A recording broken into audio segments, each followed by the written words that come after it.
Very good evening and welcome to the first class on SEBI and then subsequent classes which I'm going to take during this month on IBC.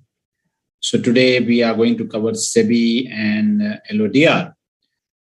Quite a lot of coverage, but yes, from exam point of view, the exam marks would be around 4 to 6 marks again. But then in next 3 hours, we'll try to cover most of the important aspects of SEBI and LODR. So let us start with first SEBI and then we'll switch on to LODR because that's a small part and there are certain common elements which are there in Companies Act also, which are common to LODR and Companies Act. So SEBI Act, we all understand SEBI is a very powerful institution, powerful regulatory authority which govern mostly the listed companies. And this came into existence in 1992 because of reasons which we all know. And we have seen that CEL on the OTT platform during the lockdown also, the Harshad Mehta scam.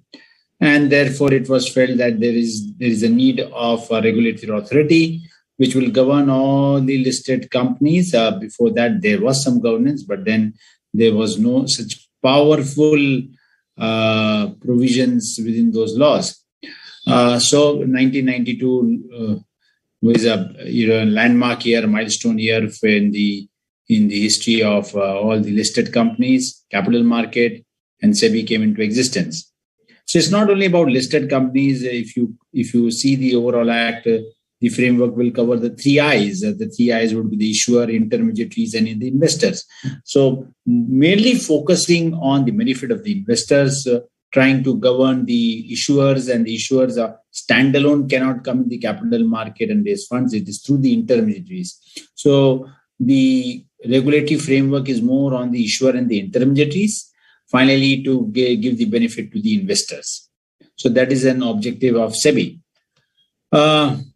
Intermediaries in the capital market, if you see, there are many intermediaries, both who work at the front end and at the back end. Normally, as an investor, we are dealing with a few that is at front end, that is the stock exchange, the NSE, BSE, where we trade all the transactions of purchasing and selling the securities. On the back end, there are many intermediaries, the broker part, then the depository, which actually stores all our investments. And if we continue to list down, I think we'll have a lot of numbers and a lot of names who actually work on the back end side to ensure that the investors are given the experience of trading in the capital market. So unless you don't have a good experience of trading the market, apart from the gain, obviously the SEBI does not guarantee any return, but yes, a return plus good experience will only enhance the capital market. So our agenda for the whole topic would be majorly focusing on functions and powers of SEBI, along with the miscellaneous provisions and offences and recovery part. But more important would be functions and powers of SEBI, which are quite often asked in the exams. So the preamble, if you see SEBI, as I mentioned, friends, the purpose of bringing this regulatory authority was to protect the interest of the investors, to regulate the intermediaries, to develop the security market. And over a period of time, we have seen that our security markets have developed to a large extent, quite robust, quite active, very well developed, wide range of participation, and is including both the domestic and the foreign institutions are active participants in this capital market. So our capital market has set a benchmark across the world of being very proficient in terms of usage of technology and the trading mechanism and settlement of transactions and so on.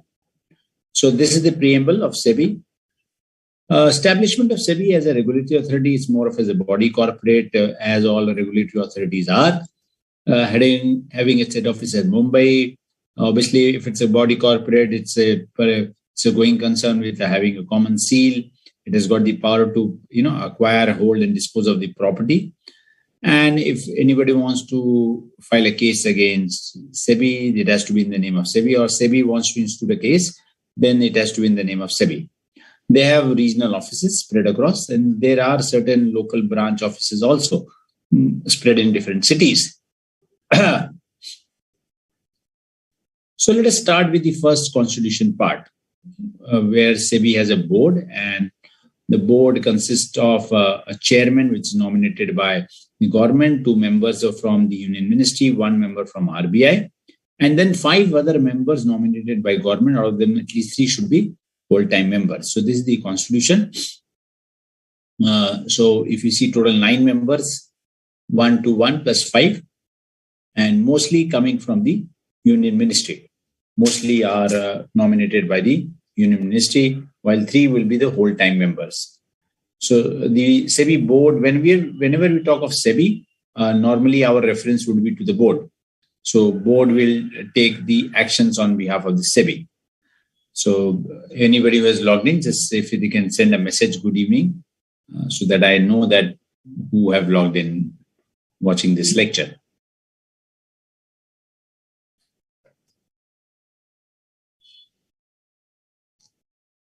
Now, from exam perspective, who is eligible to be nominated on the board? So a person eligible to be nominated by central government, he should be a person of ability, integrity, and very important, he should be a person who has dealt in the securities market, having specialized knowledge of law, economics, finance, accounting, and so on. And in the opinion of the central government, he will be useful to the board.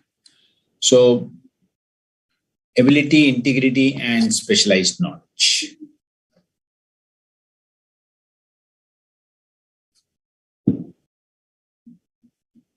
Yes, good evening.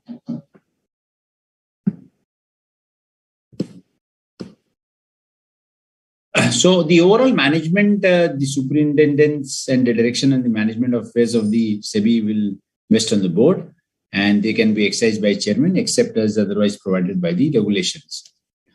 The term of the board, the member who are appointed, they are 5 years subject to maximum age of 65. That means once you cross 65, you are not eligible for reappointment. So you can be reappointed till you attain the age of 65. Before the expiry, if they want to retire, they want to relinquish, the chairman and the other members shall have the right to relinquish office at any time before the expiry of their tenure by giving a notice of 3 months. Remember, friends, a 3-month notice in writing to the central government may be given, and then you can relinquish your position or the office from the board. So first thing, remember, the board will comprise of different people, 1, and 5 members nominated by the board. 3 will be whole-time members. They will be appointed for a term of 5 years, subject to a maximum age of 65 years. When can a member be removed? This is important.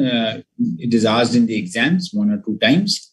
3 to 4 mark questions when the member can be removed. He will remove when the adjudicating insolvent is been adjudicated as insolvent by a court on sound mind, convicted by a court of involving moral turpitude, or the CG of the opinion that he has abused his power and position, and his position, if he remains to continue at that particular post, it will be detrimental, and obviously reasonable opportunity to be heard before removal. So very standard reasons, friends. Again, we should remember these standard, as I mentioned in my last class, we should develop all those standard reasons. So these are certain standard points which you always should remember, be it in the case of director or in the case of SEBI board or anywhere, wherever he has to be removed. These are the prime reasons.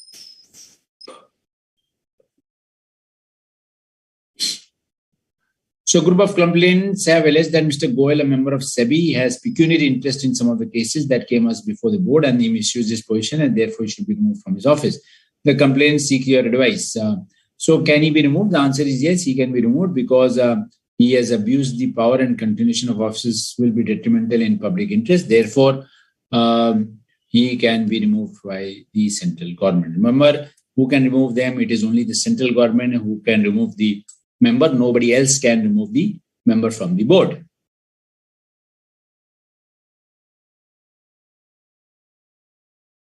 Termination of members. No, it can be applicable to anyone. Shall NG. It is applied to everyone, not only to 5 members, to all the members of the board.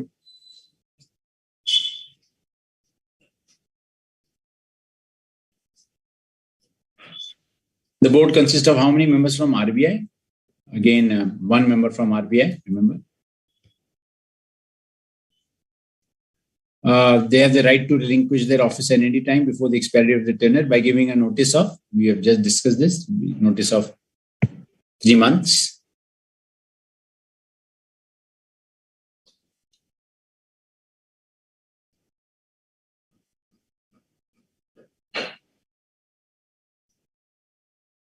Chairman and the old-time members may hold office for a period of 5 years.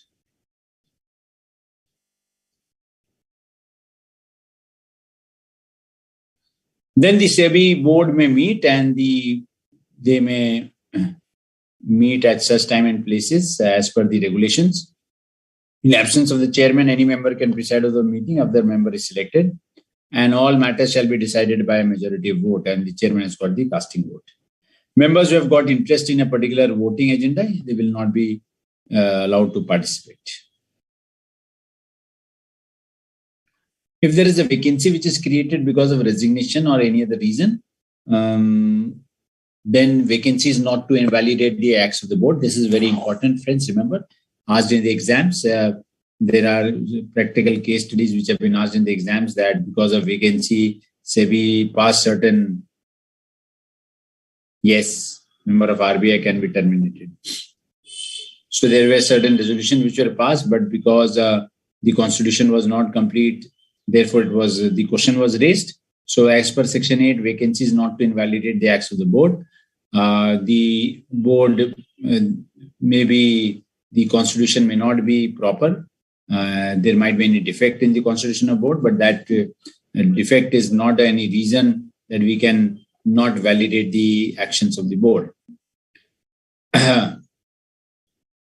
So if there is any defect in the constitution of board, in the appointment of any person, or any irregularity in the procedure of the board, not affecting the merits of the case. So any reasons which will not invalidate the acts of the board.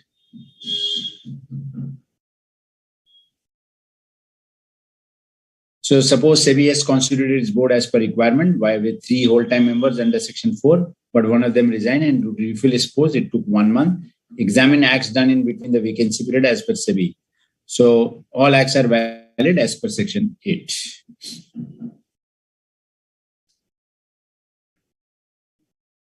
So these are general questions. I think once you go through again, revise it, it will take hardly 5 minutes. But yes, you should revise it whenever you are doing it for exams. It will take 5 minutes. Now here things will get into different mode. So as I said, this is more important from exam perspective. Power and functions of SEBI. Power and functions of SEBI.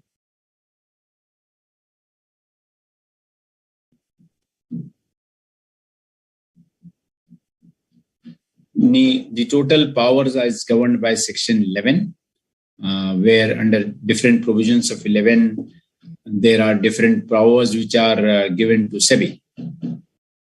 Now, both type of power is given both as preventive as well as punitive measures.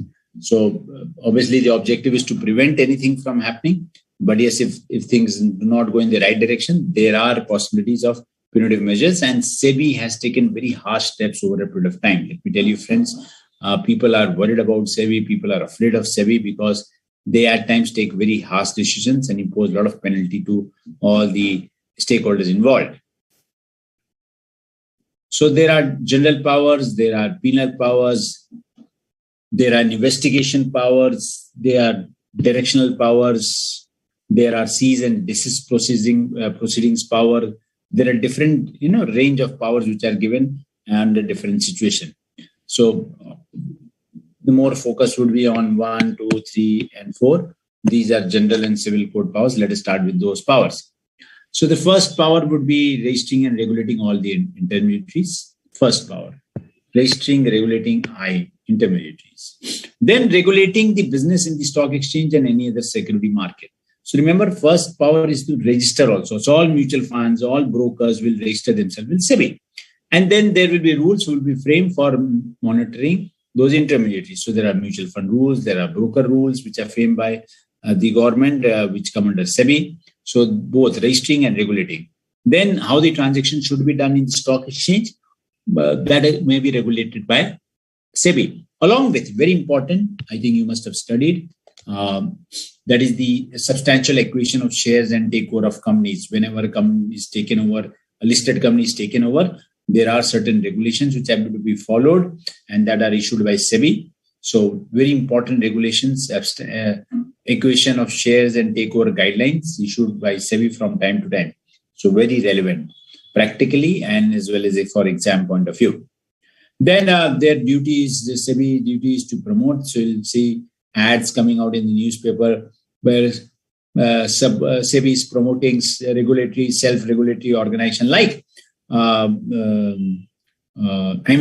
that is a social mutual fund. That's a self-regulatory organization that will regulate AMFI also. But on the other hand, they will promote also. And therefore, you see a lot of ads coming in the newspapers about mutual fund investment and so on. Then there are a lot of training programs which are conducted by SEBI from time to time at different cities, making investor aware, educate the investors about investing in the capital market, the frauds being committed, the techniques of fraud, and what is the role of SEBI, role of intermediaries, and so on. Then when during an investigation or inquiry, what are the powers they have got, they can call for information from any person, including any bank, or calling for information from authorities, including outside India also.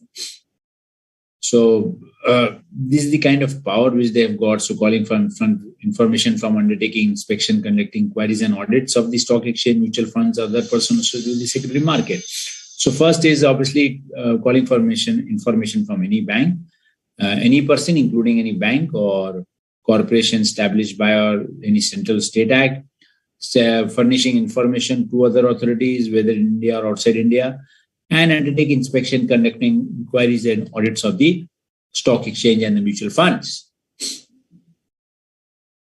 Then they have the power to levy fees, conducting research, calling for information or calling from or furnishing to any such agencies as may be specified by board such information and any other function as may be prescribed. So do I need to remember this, friends? Yes, you need to remember the general powers. These are very general powers.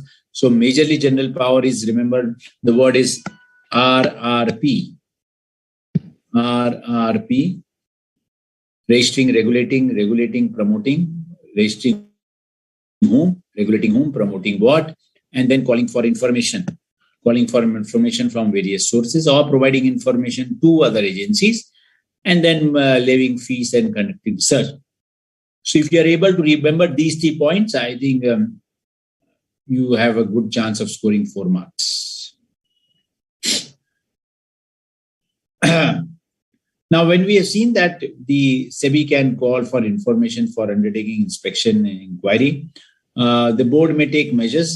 The separate section 11(2)(a), which gives power to the board to take measures, undertake inspection of any book, register, or other document of any listed public company or a public company which intends to get securities listed or any stock exchange. Now, please note this line, very important.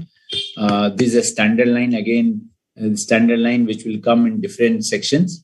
So the SEBI can inquire, inspect, call for documents from any listed public company first, or a public company which intends to get its securities listed on any stock exchange. Remember, when I say gets securities listed, so remember the SEBI Act will apply not only to equity shares. It's about any security. If it's listed, if there is public money involved, the SEBI Act will apply.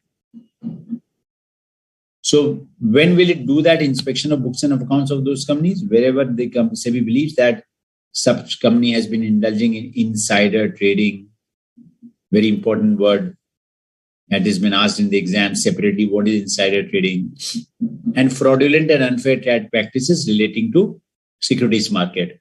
Now, insider trading, which we all know, I think everybody must be aware, but just repeating it, insider trading is like providing any information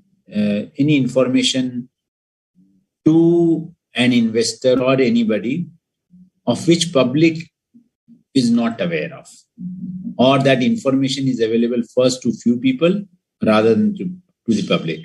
While in a listed company, it should always be like the information should be available to everyone. It should be available to everyone at the same point of time, not to specific people, and then later on it is made available to the people, the public. So insider trading is basically which helps few select class of people to gain out of that information from the market trading. So if any insider trading is done, maybe their company is subject to inspection under section 11(2)(a).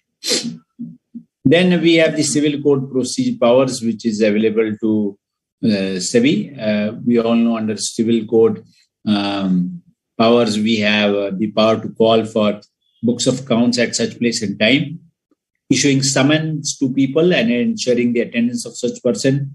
Then they have issuing commissions for examination of witness or documents, or inspection of books and registers of any person, listed company or to be listed company.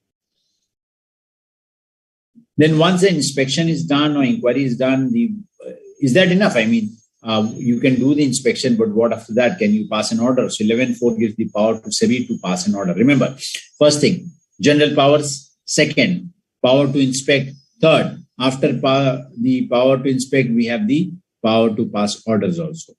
Power to pass orders also.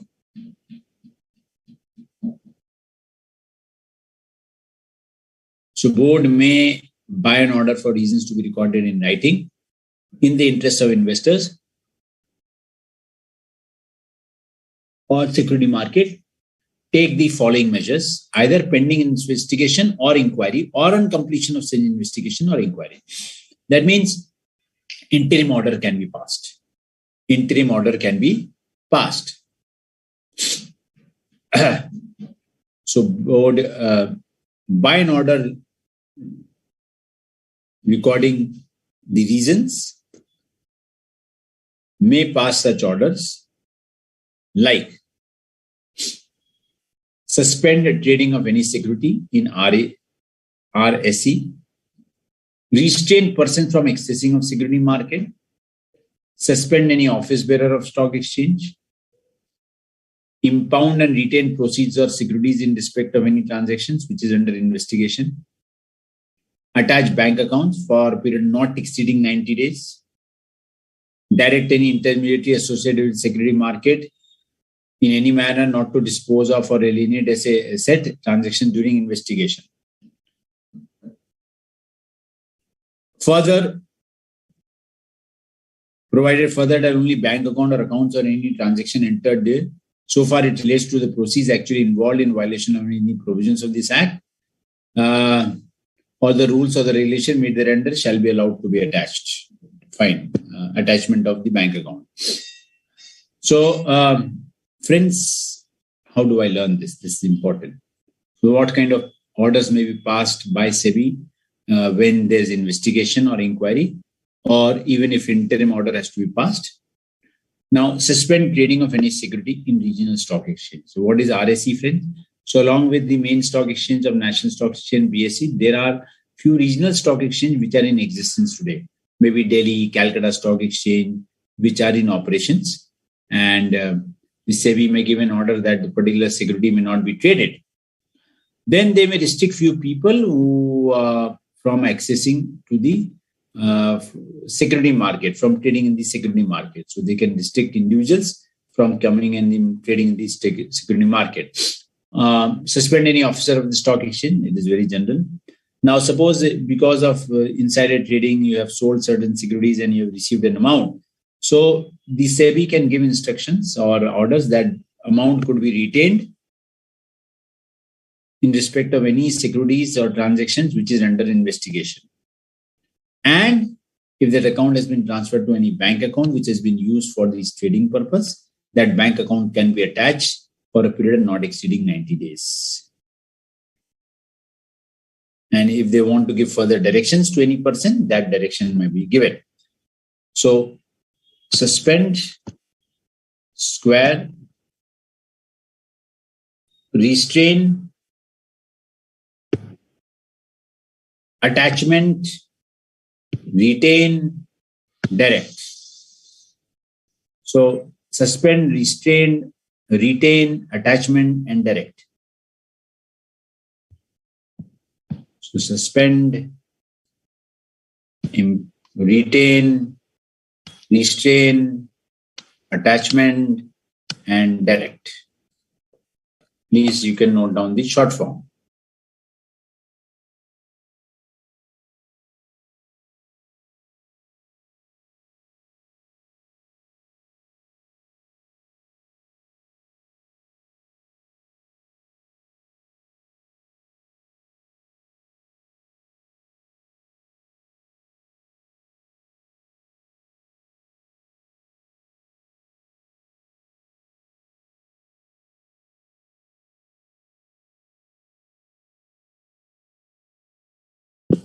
Sorry.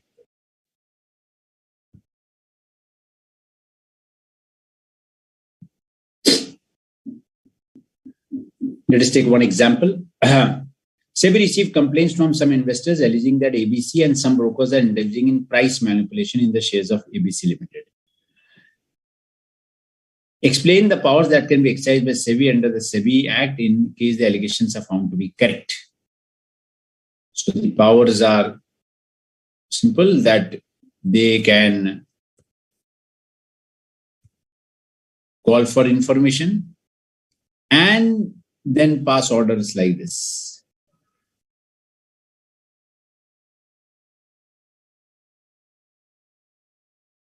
So what we are trying to do, see the kind of questions which can be framed around this section 11. SEBI has undertaken inspection of books of accounts and records of Dawn Limited, a listed public company. Specify the measures which may be taken by SEBI to protect the interest of investors and security market on completion of such inquiry. So measures, again, orders. Measures means the orders which SEBI can pass. So therefore, friends, I have seen that 11.4 is very important. 11.4, the directions or the orders which SEBI can issue. It has been asked regularly. Please note it down, section 11.4. There will be another section which is similar, where again SEBI may give directions, but that is on a specific situation. We'll understand that. The board may take measures to undertake inspection of any book, register, or other document or record of public companies, only listed companies, only unlisted companies, all listed public companies and public companies which intend to get listed. As I said, standard line, please remember, all listed companies and all companies which intend to get listed.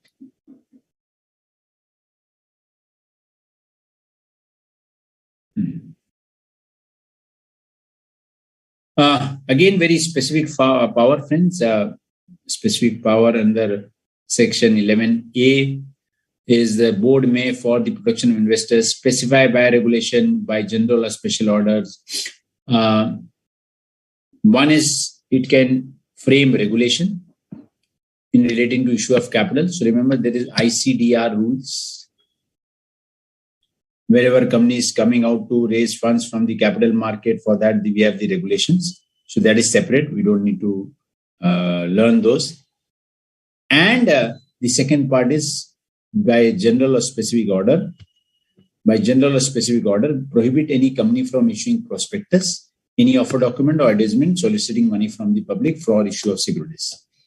If they have found that a company which is intending to get its shares listed is involved into certain manipulative and fraudulent activities, then they may prohibit such companies from issuing a prospectus or any other offer document inviting money from the public. So that is section 11A, power for the protection of investors in terms of prospectus.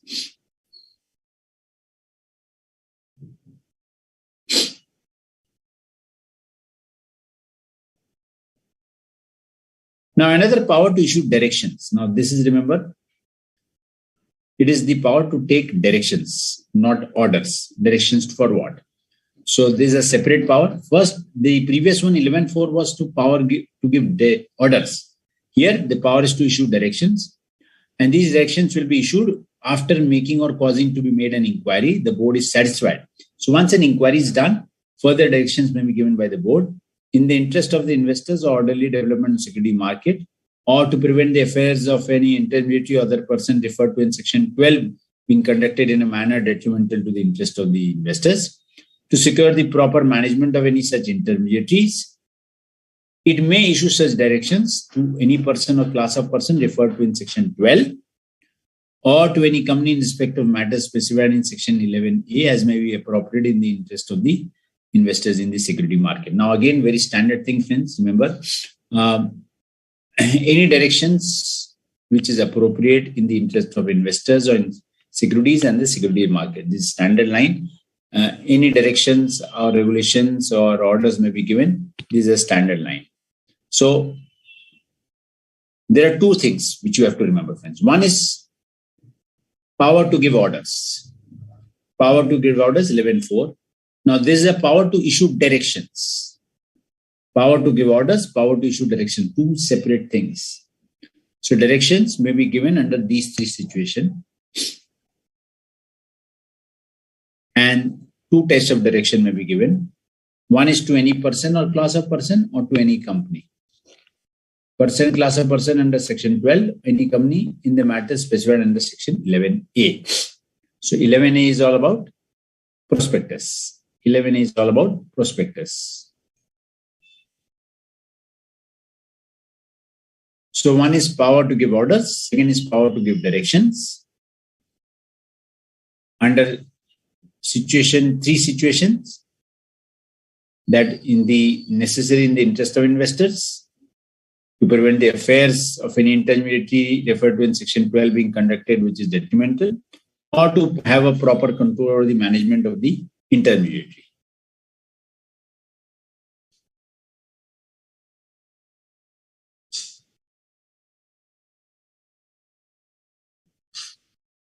Then the power of investigation. Now this is again separate. Power of investigation.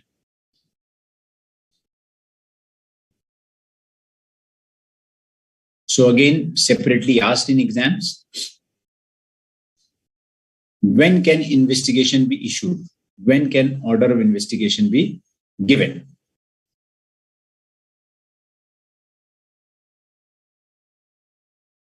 So wherever the board has reasonable ground to believe that. Now, till now, there was no investigation. There was only inquiry, remember. Till now, there was only inquiry. Now, we are going for investigation. So again, the reasons are same. If you see the reasons, wherever the board has reasonable ground to believe that transaction in securities are being dealt with a manner detrimental to the investors or the security market, or any intermediary or any person associated with the security market has violated any of the provisions of the Act, it may anytime by order in writing direct any person, herein they referred to as an investigating authority, specified in the order to investigate the affairs of such intermediary or person associated with the security market, and give a report to the board. So till now, there was an inquiry which was conducted, and based on the inquiry, directions could be given or orders could be given. Two things, directions could be given, orders could be given. Directions were specific for section 11A and section 12. And there could be further orders. Now, when there is a further reasonable ground that the interest in investor interest is not taken care of, or there is a violation of law, we can appoint an investigating authority. So that's another power. So here, remember, it is just an investigating authority appointment order, not the order based on investigation. That will come later on. So 11C is totally about investigation. Remember, the word inquiry is not related to 11C. So whenever you see in the question the word investigation, 11C should pop up on your mind. So whenever investigation authority comes and visits the office of that particular company, then it is the duty of every manager, MD, officer, or employee of the company referred to in section 12. So section 12 defines the list of all the intermediaries or the person associated with the market to preserve and to produce to the investigating authority or any person authorized by it on the behalf all books, registered documents, record relating to the company as the case may be, to the in relation to the intermediary or such person which are in their custody or power. So the crux is that they have to produce, they have to submit all the documents, books and register in relation to the company or the case may be in relation to the intermediary. Then this is important. Once the books are given to the investigating authority, may keep the books in with himself for a period of 6 months and thereafter it shall be returned to the company or the intermediary. And if required further, they can be called again. If required further, they can be called again.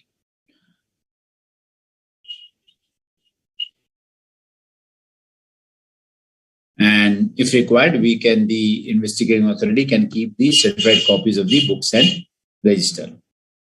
So in exam, MCQ, the custody can be kept for how much time period? Remember, 6 months. 6 months is the time period for keeping the custody of the books. So friends, I hope the difference is clear because at times there is some confusion about the powers. Powers are, yes, under section 11. Power to conduct inquiry, that is one reason. Reasons for conducting the inquiry. And then based on the inquiry, the power to issue orders and give directions. Power to issue orders and give directions.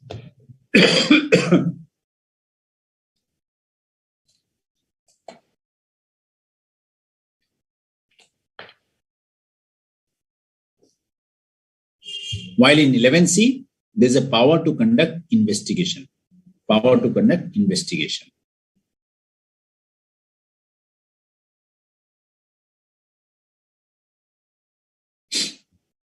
And when you have investigation, then authorities appointed who will be entitled to receive all the documents, and the documents can be kept for a period of 6 months. Further, the power is there for SEBI for calling on person and examining them on oath and directing them to please give an oath and say whatever you are saying is correct. So a person directed to make an investigation may examine an oath, any manager, MD, officer and other employee associated with the company or with the security market. And then they may require them to be personally present. Then on the examination, he can make notes. And once the notes are taken in writing, it shall be signed by the person examined, and that can be used as an evidence against him.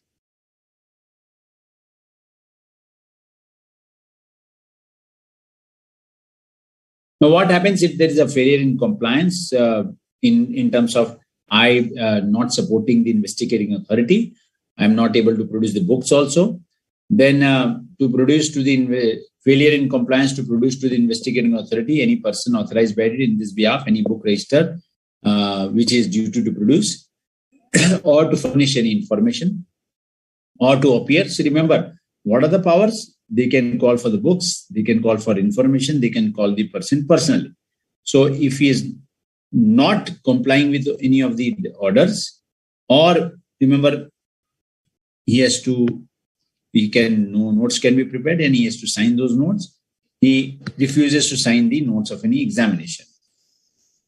Then he shall be punishable with imprisonment, fine, both, and also with the further fine which may extend to 5 lakh rupees for every day after the first during which the failure or refusal continues. So that's a very harsh penalty if you are not complying with any investigating agencies, authorities, directions. So 11C is a very powerful section given to SEBI, and everything is derived from 11C during investigation.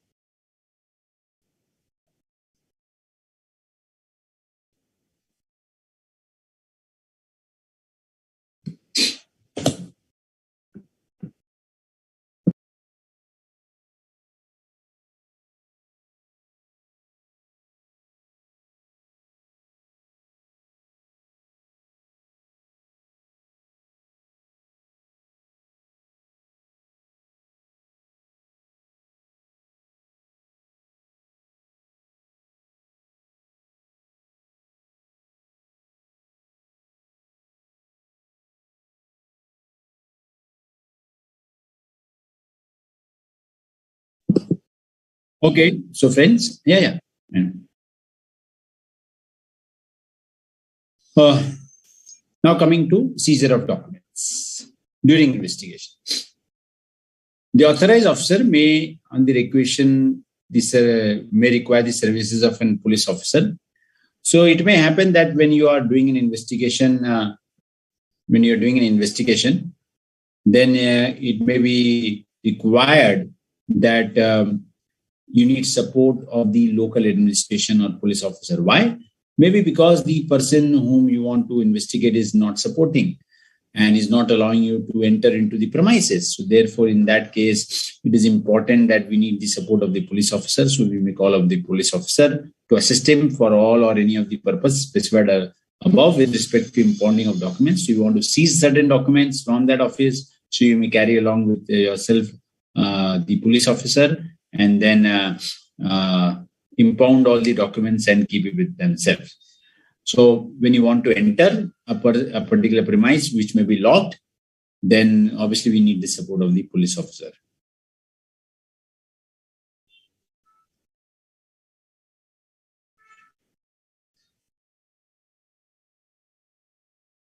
If required, an order of the court may be taken, and based on the application made by the investigating authority, the magistrate or the judge of the designated court may give the order and give directions that you can enter such place where such books and registers and documents are kept, and to search also in the manner specified in the order. So the crux is whether investigating authority can do such an action. The answer is yes. So if a question is asked that investigating authority along with the local administration and police searches a location where the documents were kept, was he right in doing that? So obviously he was right, but then should have taken the order from the judge of the designated court. Now again, when you impound the documents, seize the documents, you have to return it. But then for how long? We have seen in the previous case, there was a period of 6 months. The attachment could be done of the bank accounts of 6 months. So here you can keep the documents till the conclusion of the investigation. So once the investigation is over, you have to return back the documents.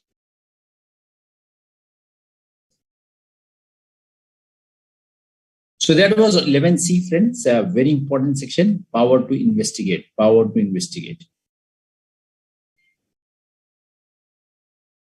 Now, seize and desist proceedings. Very important. Again, very separate questions are asked. 2-mark questions could be asked from this particular topic. Seize and desist. If the board finds after causing an inquiry to be made that any person is violated or is likely to violate any provisions of the Act, it may pass an order requiring such person to seize and desist from committing or causing such violation. Remember, as we discussed when we initially started, the powers of SEBI was what? Preventive and punitive, both.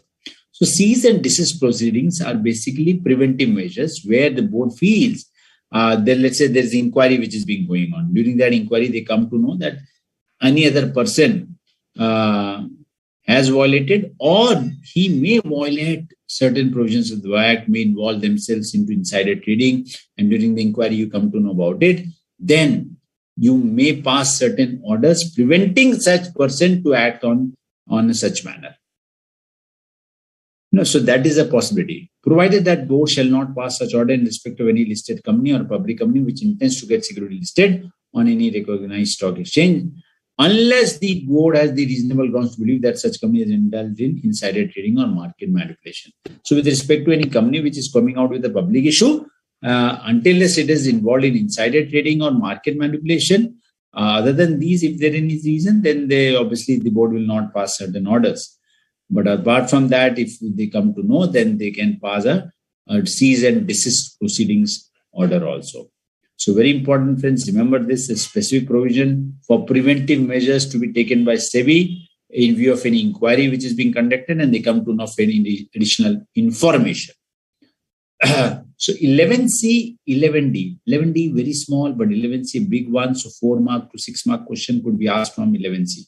Before that, again, there was power, but that power was to inquire investigating is something else. Power was to give, inquire, and then release orders or issue directions. Release orders or issue directions.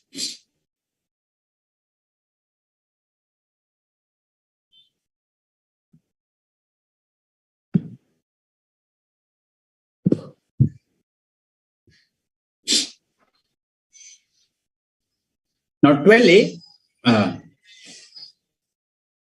is a very unique section which has been introduced, and this has been introduced because of certain findings in the last 4 to 5 years in the stock market, and because of those findings, this section has been introduced.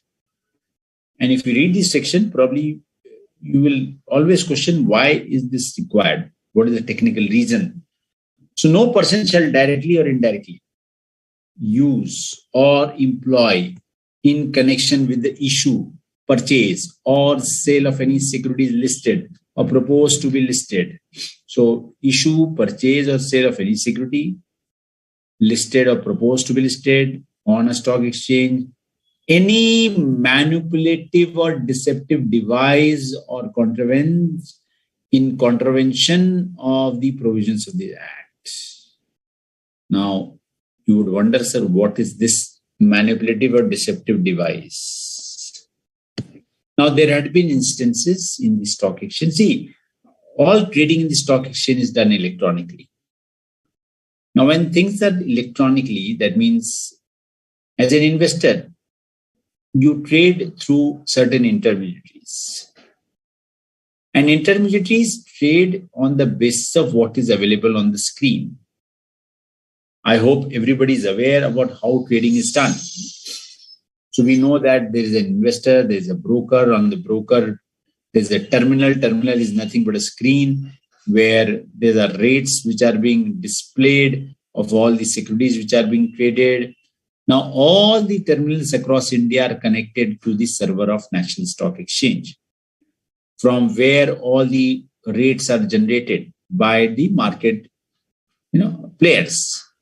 So when you punch in a data that of buy or sell transaction, that data goes to the server, and then it matches with the person who has entered into the opposite transaction, and then the transaction is executed. That information is given to the other person, and that all happens within seconds. It hardly takes a second to execute a transaction and confirmation. Now, we all know that the stock market is a very volatile market at times. Volatile in the sense the prices fluctuate within milliseconds. So you may be watching a rate of Reliance at 2,200 and you punch a transaction. By that time, the rate may change by 1 rupee, 2 rupees, and if there is a high volatility, it may change by 50 rupees, 100 rupees. You never know. Now, there have been instances in the market where it was felt that few of the brokers somehow had installed certain devices in their network which gives them access to any transactions being displayed on the screen a microsecond earlier.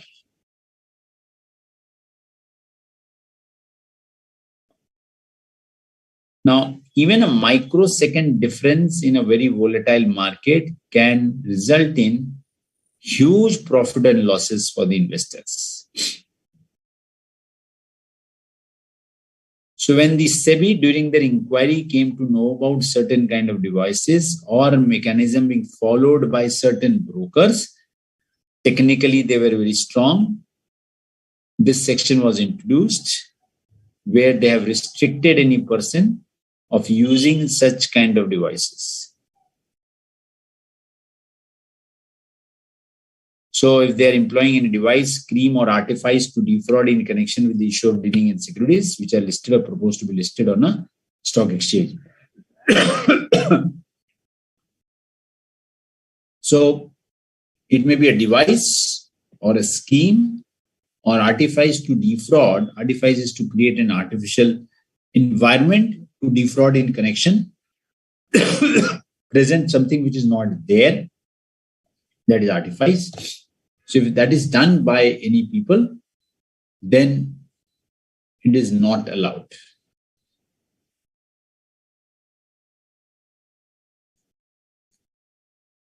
Further, engage in any act, practice, or course of business which operate or would operate as fraud or deceit upon any person in connection with the issue of dealing in securities which are listed or proposed to be listed. Engage in insider trading, deal in securities while in possession of material or non-public information, or communicate such material or non-public information to any other person.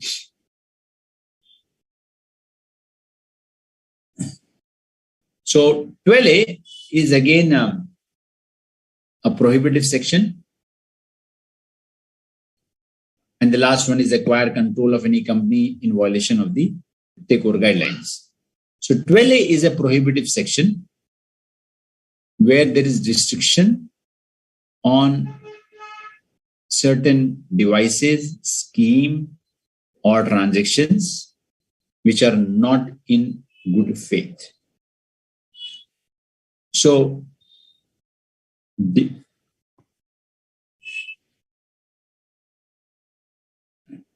use or employ any manipulative, deceptive device. Employ any device, scheme, or artifice to defraud in connection. So here it was in issue, purchase, or sale of securities. Here the purpose was to defraud. Third is engage in any act which would operate as fraud. Engage in insider trading. Dealing in securities while in possession of material or non-public information.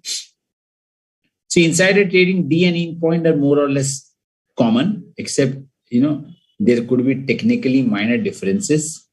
Insider trading is where a group of people come together and start trading and jack up the prices. So few people come together and they involve in that particular trading because you have access to particular information. And E also deals in securities while in possession of material or non-public information. So both D and E are on the same lines. NF is when you have violated any substantial acquisition of shares rule. So 11C and 12A. 11C and 12A, quite important. Important and asked in exams.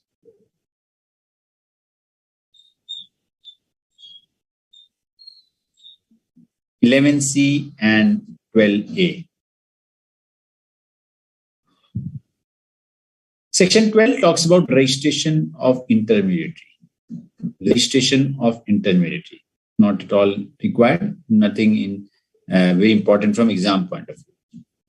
Then certain administrative process of 13 to 15, where how the board will prepare the accounts, in what time the accounts have to be prepared, who will pass the accounts, who will do the audit, and how those accounts will be presented, and how board will be functioned. So obviously, board will function based on certain fees which is charged by SEBI, then certain grants received from the government, and so on.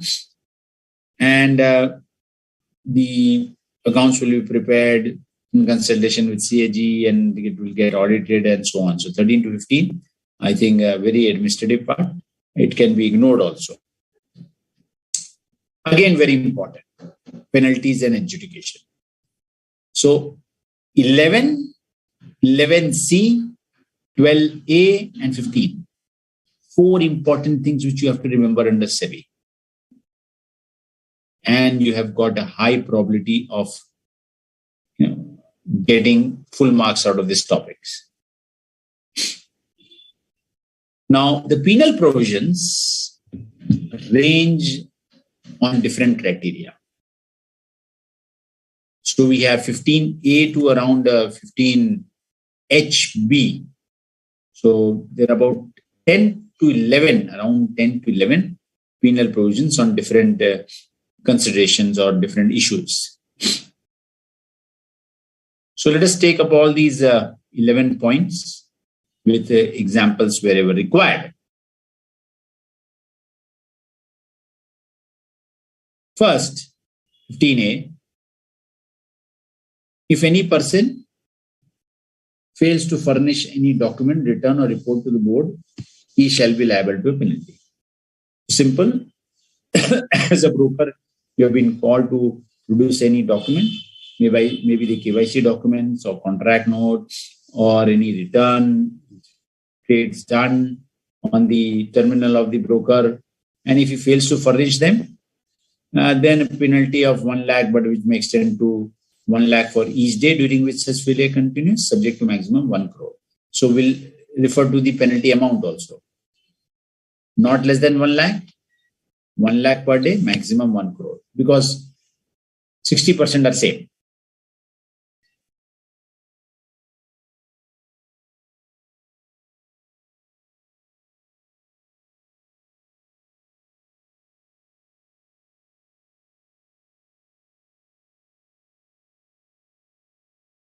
Second, again 15A, fails to file any return or furnish any information or other documents within the time specified, then penalty, same. So it is one and the same thing. And if he fails to maintain the books of accounts, then again penalty. So 15A is talking about maintenance of books of accounts, documents, return, report, and they are not able to produce to the board.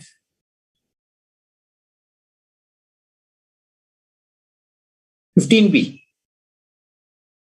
If a person is registered as an intermediary as required under this Act to enter into an agreement with his client, fails to enter into such agreement. For example, whenever you open an account with a broker, the broker will enter into an agreement, client-broker relationship agreement. So if you fail to enter into that agreement, then you are liable to penalty. So one is the documents to be maintained by the broker, account books. Second is agreement to be done by with the client. Again, 1 lakh each day, maximum of 1 crore. Same penalty.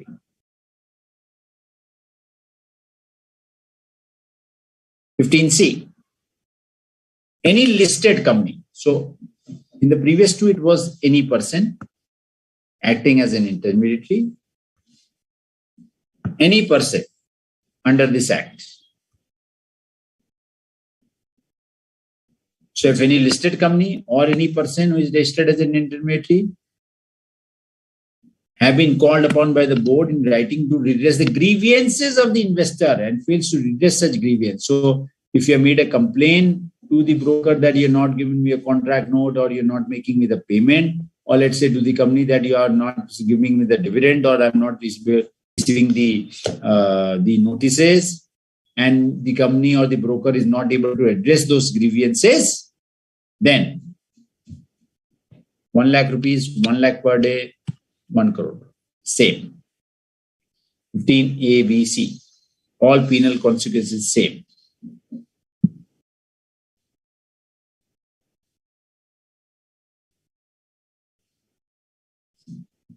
(15D).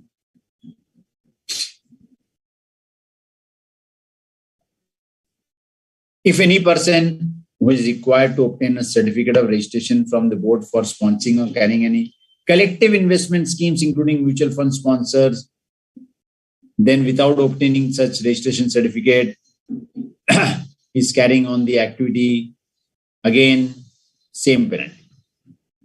Now your question should be, friends, sir, you did not mention something about collective investment scheme. Collective investment scheme, CEIS.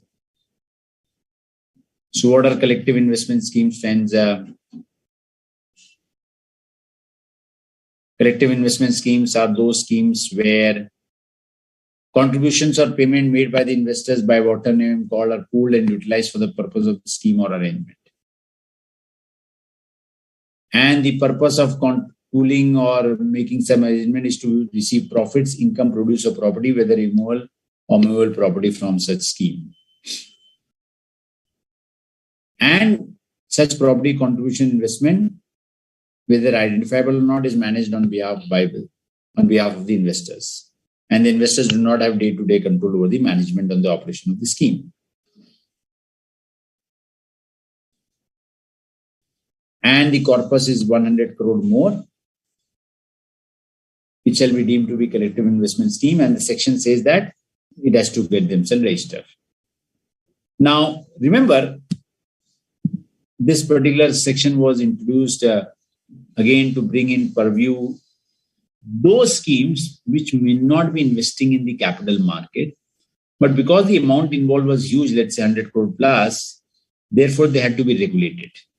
They had to be controlled.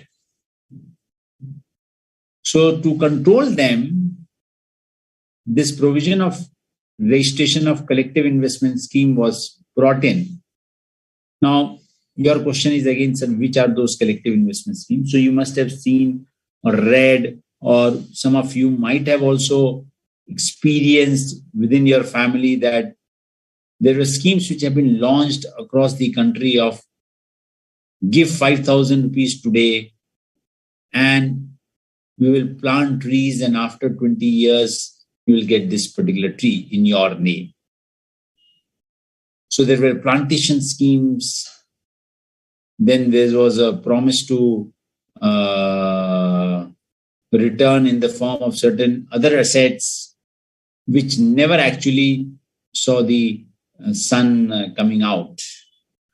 And all these schemes were bust and a lot of frauds were discovered. So because of those frauds, these schemes were brought into the purview of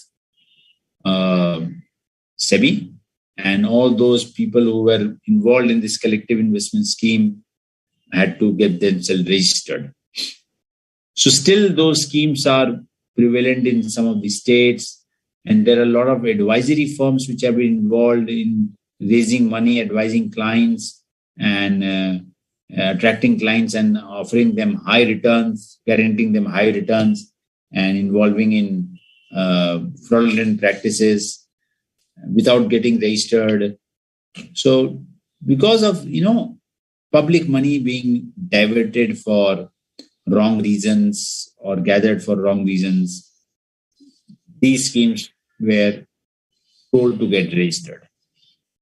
So the penal provision talks about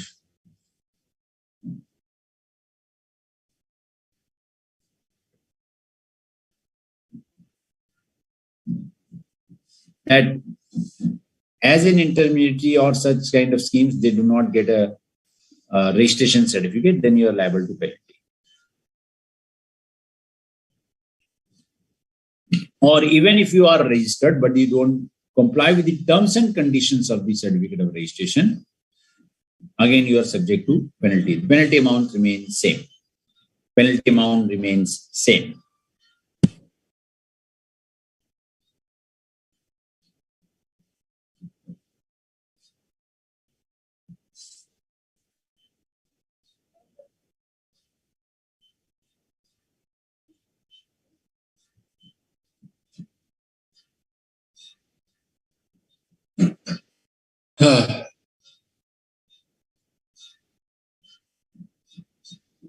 So, in terms of 15D, first, you don't take the registration certificate. First, you don't take the registration certificate, you shall be liable to penalty. Second, you fail to comply with the terms and conditions of the certificate of registration, you are liable to penalty. And you fail to make an application for listing of such scheme as provided in the regulation, then you are liable to penalty. This is all with respect to all these collective investment scheme. 1, 2, 3, and fails to dispatch the unit certificates of any scheme. So, in a pre-digital arena, there were certificates which were dispatched physically. even if it is to be required physically as of today, but if you fail to do that, then again you are subject to penalty. And if you fail to refund the application money paid by the investors within the period specified, again the same penalty. So 15D is basically targeting all those mutual funds and the collective investment schemes. 15E goes back end and targets the asset management company.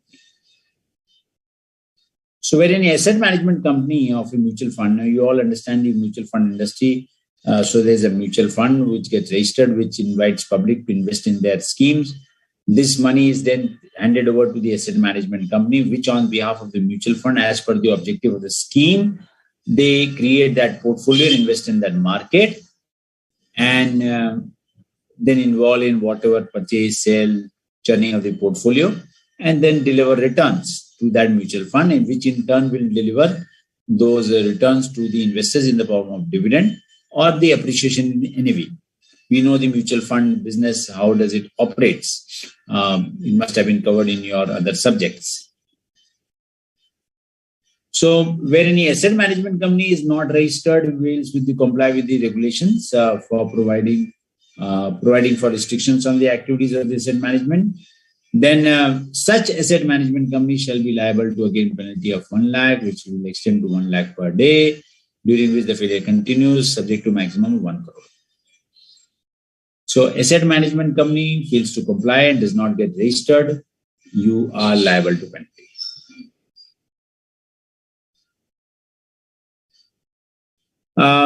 In the recent years, again, development of 5 to 6 years in the capital market has been the development of alternative investment funds, infrastructure investment trust, REITs, and real estate investment trust. These are, again, funds which are launched for specific purposes in the area of real estate or in the area of other investment avenues like bonds, debentures, or other areas where investment is not done in, let's say, listed companies, but in other startups and so on. So in the last 5-7 years, a lot of funds have come up and SEBI has come out with the regulations for such kind of funds. And when they fail to comply with the direction issued by the board, then again, same amount of penalty. Or, this is important now, 3 times the amount of gains made out of such failure, whichever is higher. So if you have failed to comply and you have gained out of that failure, then 3 times the gain which you have made. So today, all these funds are now gaining importance. People are investing money in these funds. People who have got surplus funds, probably they are looking for diversifying their portfolio. So therefore, these are the options which give them the chance of investing in other asset class.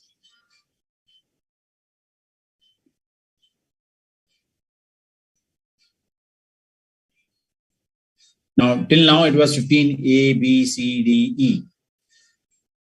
Now, suddenly we have asset management company, alternative investment funds, EA, and EB.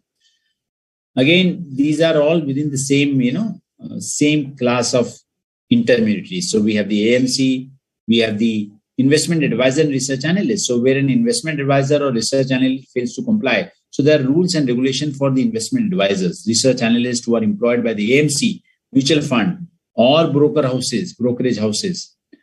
Then they are also subject to certain regulations. And again, if they don't comply with the rules, same amount of penalty. So till now, amount of penalty same, except for alternative investment fund. The word alternative again gives you a hint that the penalties are also alternative. Now, when you read all these penal provisions, remember you have to understand the whole market. So you should be knowing that how does mutual fund operate, how does stock market operate, brokers, how do brokers operate, who are the people involved in brokerage, and so on. So then only probably each section would be very easy for you to understand.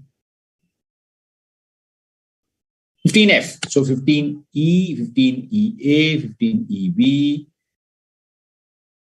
Now we come to 15F.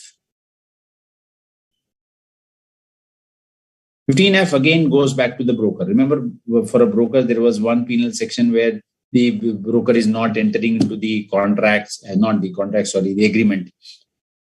Same way, here, if the stockbroker fails to issue contract notes in the form and the manner which has been specified by the stock exchange, he shall be liable to a penalty of more than 1 lakh, not more than 1 lakh, but which may extend to for which the contract note was required to be issued for that broker. So again, now this is different. F. Two sections which are different. Till now, the penalty amount was same. Here,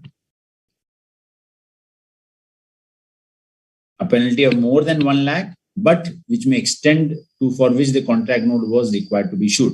So let's say the contract note, or let's say you have done a transaction. When you do a transaction, the broker has to issue a contract note mentioning the amount of quantity purchased, the rate it was purchased, the time it was purchased, the amount total due, the amount of tax, the STT which has to be paid, and so on.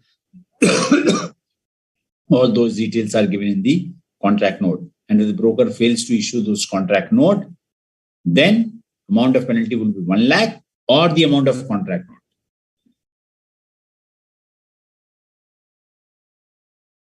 Now, we know the transactions through the broker. You get a contract note. If you have purchased, you have to make the payment. If you have sold, you will receive the payment. But in that case, if the broker fails to deliver the security or the amount, because when you have purchased, you should receive the shares. And if you have sold the shares, you should receive the amount. So in both, if there's a failure in both these scenarios, fails to deliver any security or fails to make the payment, then also penalty. Again, the penalty amount is same.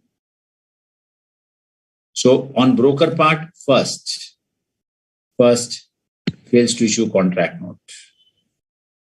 F is a foolish section for the broker. Foolish section for the broker. Fails to deliver any security or fails to pay the payment of amount due. Or it charges an amount of brokerage which is in excess of the brokerage specified in the regulation. So let's say if it charges a normal brokerage, then he shall be liable for more than 1 lakh, but which may extend to 5 times the amount of brokerage charge in excess of the specified brokerage, whichever is higher. So here again, there is a different penalty amount. A foolish section.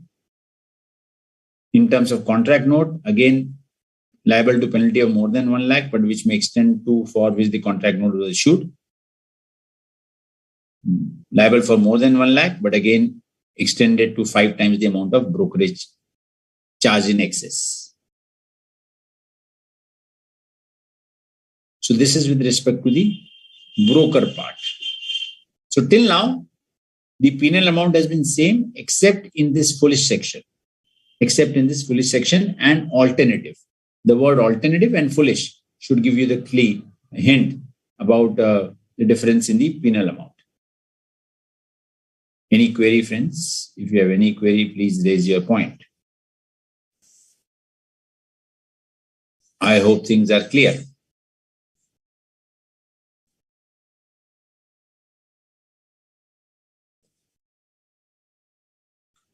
Now, penalty for insider trading. Penalty for insider trading. Very important. As we have discussed, insider trading is harmful. And insider trading, an insider shall be liable to penalty of more than 10 lakh rupees extending up to 25 lakh rupees. Sorry. 25 crore rupees, oblique 3 times the amount of profit made out of insider trading, whichever is higher. So 10 lakh till 25 crores, oblique 3 times the amount of profit made out of insider trading, whichever is higher. Either on his own behalf or on behalf of any other person. Communicates any unpublished price sensitive information to any person with or without his request.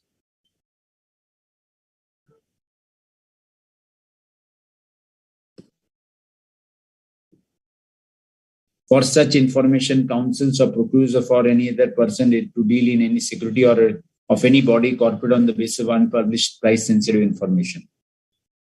Deals in securities of body corporate listed on any stock exchange on the basis of any unpublished price sensitive information, or except as required in the ordinary course of business.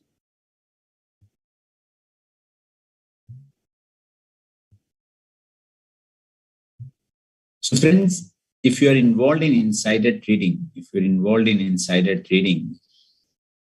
either on his own behalf or behalf of any other person, you communicate any published price sensitive information. Let's say you are a chartered accountant, you are an auditor of a company. And as an auditor, you have access to certain kind of financial data. And you communicate that unpublished price sensitive information because you have access prior to what public will be aware of. And then you pass on their information to all the articles. And the articles start trading in that security. Even if the articles have not requested, the articles start trading, or articles communicated to their friends who trade in their stock market. Then this kind of leaking of price sensitive information is known as insider trading, and then you are subject to penalty of 10 lakh to 25 crores oblique. And if you have gained out of this trading, let's say because you have got that information earlier, you have purchased that share, once that information is available to public, the share price have gone up by 25% and you have gained lakh of rupees or 10 lakh of rupees, then the amount of penalty could be 3 times the amount of profit made out of such insider trading. Then, as I said, substantial acquisition of shares. It is excess brokerage. Excess brokerage. 15H, again, for non-compliance of the law regarding the substantial acquisition of shares. So once you read that particular section, then obviously you'll be able to relate what this section is talking about. Then a general clause which has been brought in any person involving fraudulent and unfair trade practices relating to securities, he shall be liable to punishment, penalty not less than 5 lakh rupees, but which may extend to 25 crores or 3 times the amount of profit made out of such practices, whichever is higher. So unfair trade practices and insider trading both go hand in hand. Both are together, both go hand in hand.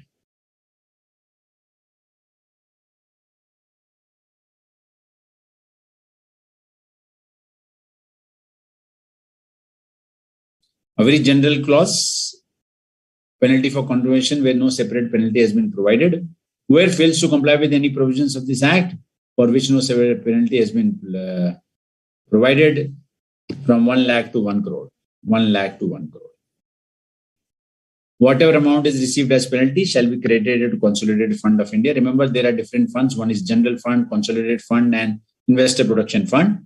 Normally, in case of capital market, the amount goes into an Investor Production Fund, but here it is going to the Consolidated Fund of India.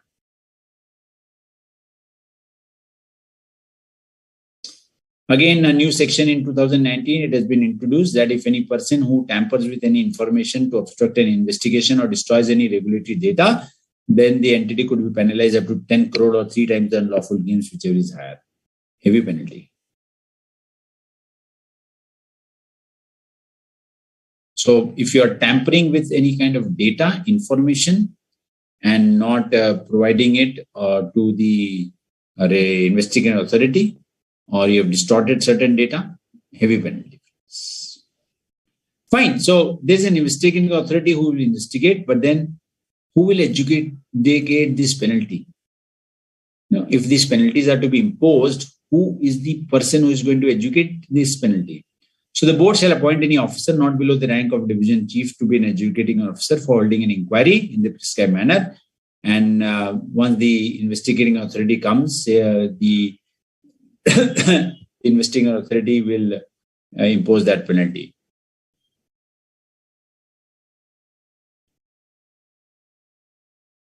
So the educating officer shall have the power to summon and enforce the attendance. This is simple, not required.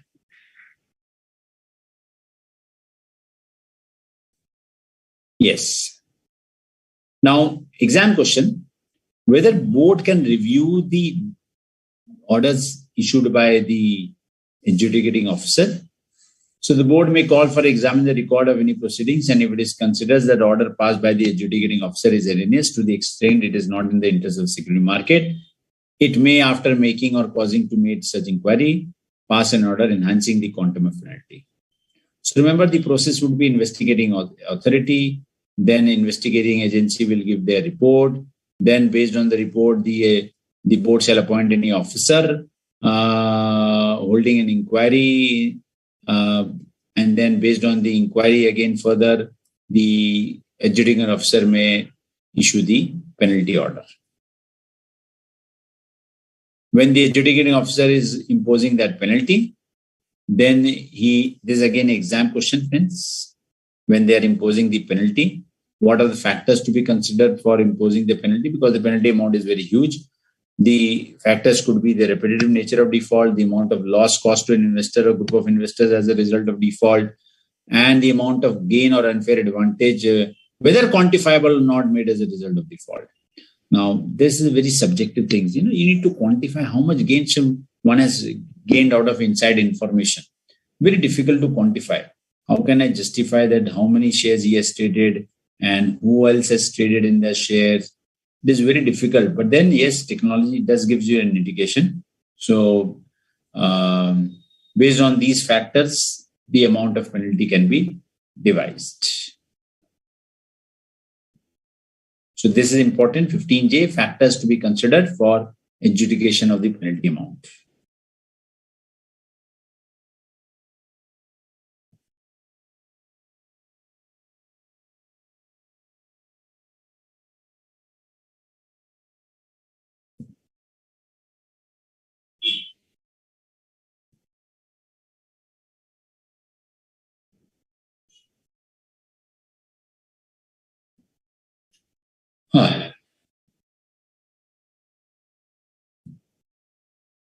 Then under SEBI Act, there is a provision of having a tribunal, because we know that there's an investigation, inquiry, there are orders passed.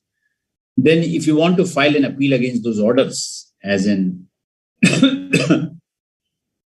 as the victim, is there any way out? So under SEBI Act, SEBI has come up with the provision of SAT, a tribunal which has been formed specially for solving the cases, or if an appeal has to be made under the SAT, this particular tribunal will accept those applications and accordingly hear on those applications. So the central government established this tribunal, and again, because it is a tribunal, there has to be a judge. So there is a presiding officer and such members of judicial member and technical member. So whenever there's a tribunal, there's a presiding officer along with the judicial and technical members. The bench will sit, and based on the bench, obviously each bench should have at least one judicial and one technical member. Normally the bench will sit at Mumbai, and accordingly all appeal can be filed at the tribunal. So again, these sections are more of administrative sections, that who can be judicial member, the tenure of judicial member. You can go through it only for MCQ based question. I don't expect any question coming out of all these normal data based, facts based provisions.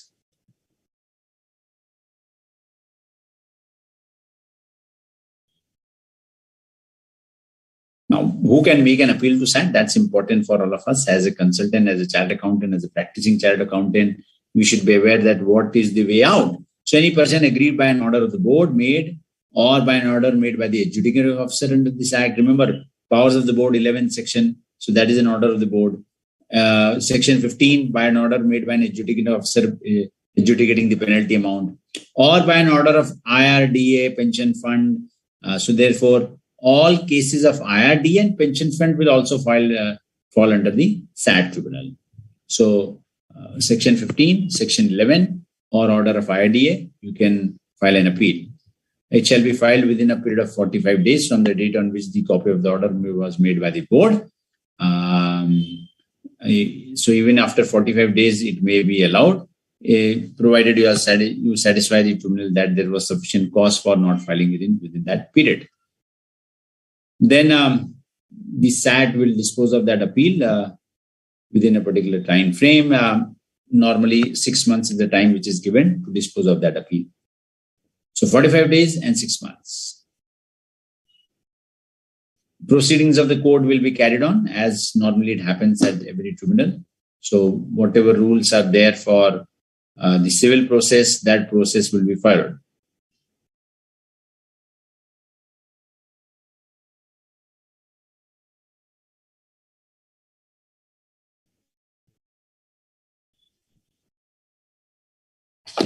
If you are not satisfied with the order of SAT, then you can file an appeal to Supreme Court within 60 days. So there is a SEBI, SAT, Supreme Court, no High Court. SEBI, SAT, Supreme Court. Same as in case of IBC regulations. So IBC, NCLT, and NCLAT, and then the Supreme Court.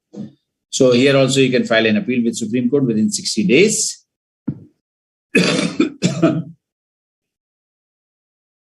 And only on question of law, that's very natural. And even after 60 days, you may be given further maximum 60 days to file an appeal.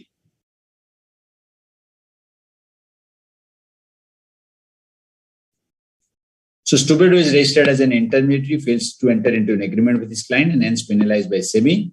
Advise Mr. Stupid as what remedies are available to him against the order of SEBI. So go to SAT, 45 days, wait for their order, and thereafter, if you're not satisfied with SAT, go to Supreme Court within 60 days with a further time period of 60 days. That's the answer.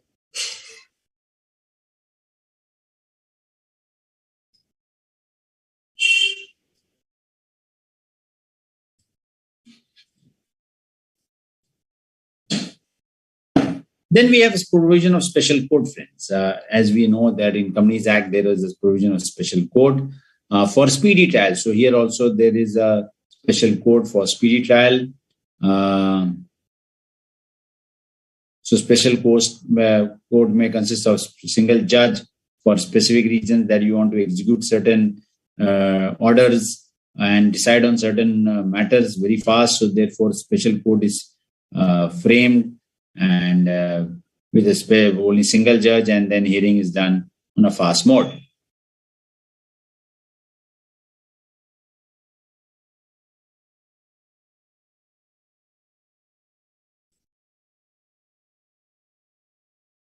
Recovery part. This is again important. Now, suppose you have adjudicated a penalty, but then you're not able to recover the amount because the company is not paying that amount, and therefore, how do you now, take that amount, recover that amount? So there are recovery process which is given, again relevant from exam point of view. I've seen few questions being asked on this particular recovery provision.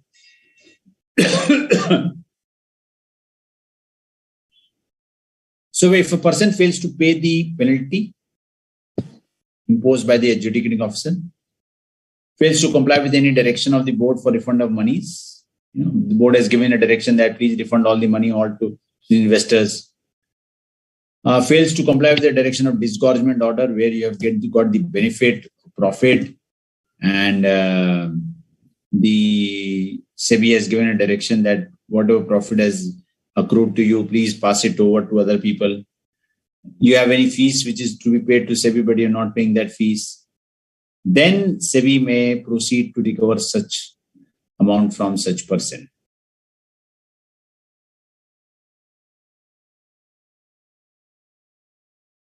Now, how this recovery will be done? Recovery will be done first, attachment and sale of persons' movable property. First step, attach movable property. That means all shares, FDs, they will be attached. Bank account, attachment of person's bank account, then attachment and sale of person's immovable property, then arrest of the person and his detention in prison, and then appointing a receiver for the management of the person's movable and immovable property. Attach, arrest, appoint. AAA. Attach, arrest, appoint. First attach, then arrest, and then appoint a receiver for the management of the movable and immovable properties. This is the sequence of attachment. Now, very important for the purpose of this subsection, the person's movable or immovable property or monies held in bank account shall include any property or monies held in bank account which has been transferred directly or indirectly on or after the date when the amount specified in certificate had become due by the person to his spouse or minor child or son's wife or son's minor child, otherwise than for adequate consideration. That means, let's say if you have transferred the amount to your spouse, your minor child, son's wife or son's minor child, then that amount shall also be attached.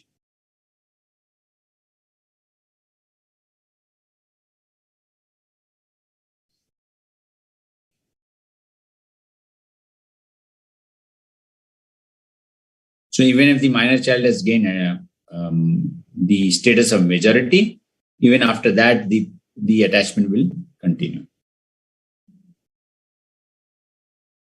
So there is a liability on the legal heir also, legal representative.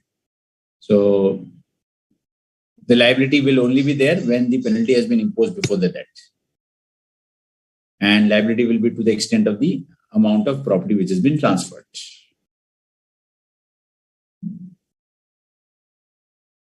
So Harish, he failed to pay the penalty imposed by a judicial officer. After the penalty was imposed, Harish transferred his residential property to his sister and fixed deposit to the bank to his minor son. The minor son has become major and deposits continue to be held by son. Discuss whether residential property and fixed deposit can be attached by the recovery officer. So friends, here in this example, we have to see by the person to his spouse, minor child, son's wife, son's child. That means because the said has been transferred to sister, therefore that will not fall under the purview of attachment, and the recovery officer cannot attach that property. But yes, for the FD part, he has got a right to attach all those FDs, even if the son has got attained majority. Thereafter also, the attachment will continue.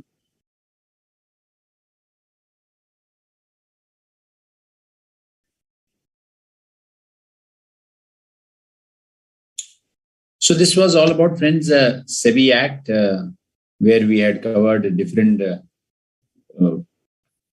provisions of the SEBI. Important one, as I said, as you must have seen now, powers of SEBI, Section 11, penalties imposed by SEBI, Section 15. Then few important sections of issuing directions on what basis the penalty could be imposed, that is Section 15. And provision of SAT, the tribunal part, the provision of special court, that is also important, and then the process of the recovery part. So these are the 5 aspects. If you just touch upon, revise, keep on revising, hardly it will take an hour or so. So maximum hour, 1 hour every 1 month, that is more than sufficient. Every 1 month, you just pick up the book, SEBI, in 1 hour revise, forget about it. Next, after 2 months, again, 1 hour revise, forget about it. As I said, why 1 month, 1 hour daily? Because these are topics which will really help you in getting good marks. Right. So friends, we take a short break, and after the break, we're going to start with the LODR provisions, and we'll take up the LODR again. Quite important. We'll cover the important aspects and then see if there are a few MCQs which we can take up for both the topics.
Okay. So, friends, let us start with the LODR topic.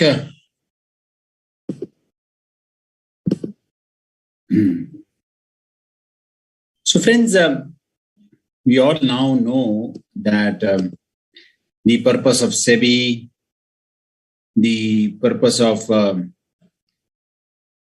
creating this authority, and the role of stock exchange, and the reasons why great companies get listed, and the importance of investor. Now, when the shares get listed, obviously, the purpose is not only to give liquidity to the investors, but also able to communicate to the investors what is happening within the company from time to time. If there are no such provisions which actually force upon the companies to provide necessary information of specific activities being undertaken within the company, then the purpose of creating a perfect environment, you must have read it somewhere in CAP model, in calculation of cost of equity, in financial management, that we need to have a perfect market. Though it is very idealistic, we can never assume there could be a perfect market. But yes, to have that perfect market, we need to have proper information, flow of information, and that too on a timely basis. So LODR regulations actually give the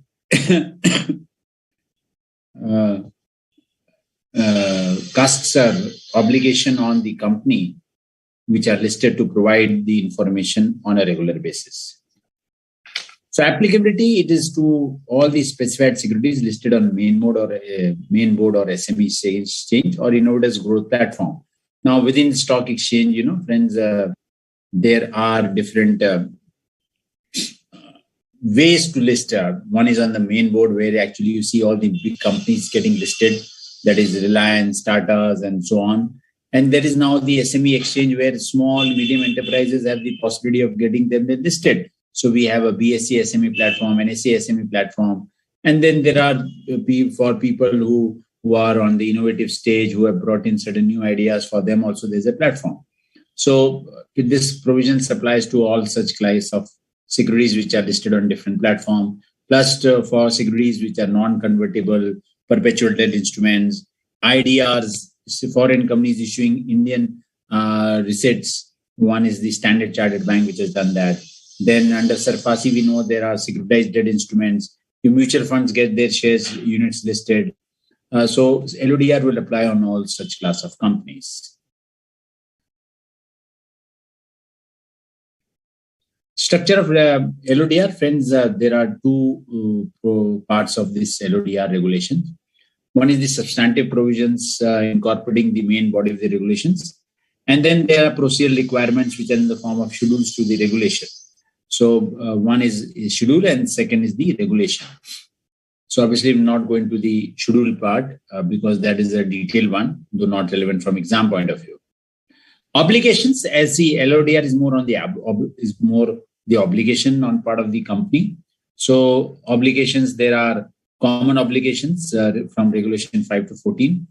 More important part has been the corporate governance provision, friends. Over a period of time, major concentration has been on the corporate governance provisions, and all these LODR regulations actually have been brought in to bring in more corporate governance, transparency in reporting. So 17 to 27 talks about corporate governance provisions, while 5 to 14 talks about purely the common obligations. And then the other intimations and disclosures from time to time.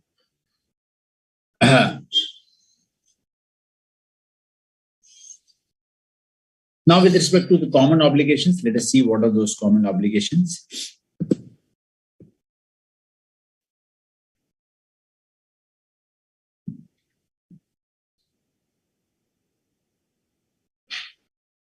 So we have persons who will be for compliance responsibility. the responsibility is casted upon the KMP, directors, promoters, and either person.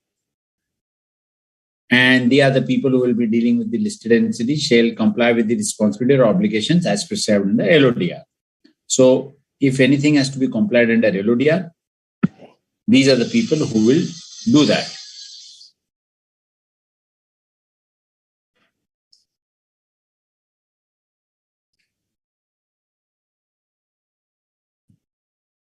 Now, obviously, we all understand that directors, the MD will not be involved in day-to-day, compliance part.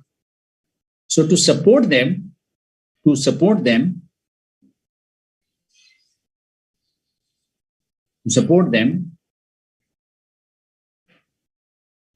a qualified company secretary has been designated as the compliance officer. And he has been held responsible for ensuring conformity with all the regulatory provisions, coordination and reporting to the board, stock exchange and depository, monitoring the email ID of the grievances redressal division of the company, and ensuring that the correct procedure have been followed. So the role of the compliance officer is to, ensures all compliance to be done, report to the board of the compliance, give guidance to the director, assist the board in the conduct of the affairs of the company. So in every board meeting, the company secretary, the compliance officer will be present.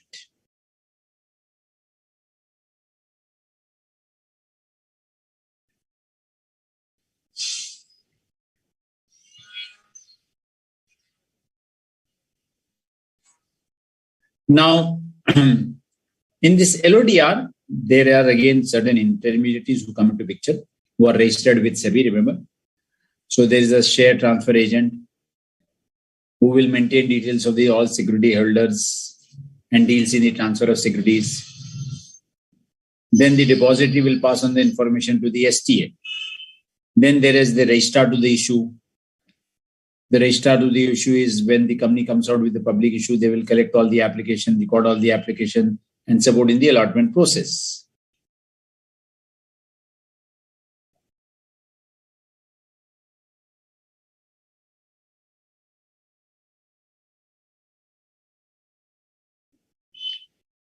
Then the STA has to be appointed compulsorily. If total number of security holders exceed 1 lakh, the listed entity will appoint STA or manage the share transfer agent in-house. Half-yearly compliance with respect to compliance of all the share transfer is done to the stock exchange. And if there is a change of agent, it can be only through a tripartite agreement. So, simple concept of the STA. There are two types of category of STA. Less than 1 lakh security holder, they can act registered to the issue. And if there are more than 1 lakh security holder, they can be share transfer agent or registered to the issue, both.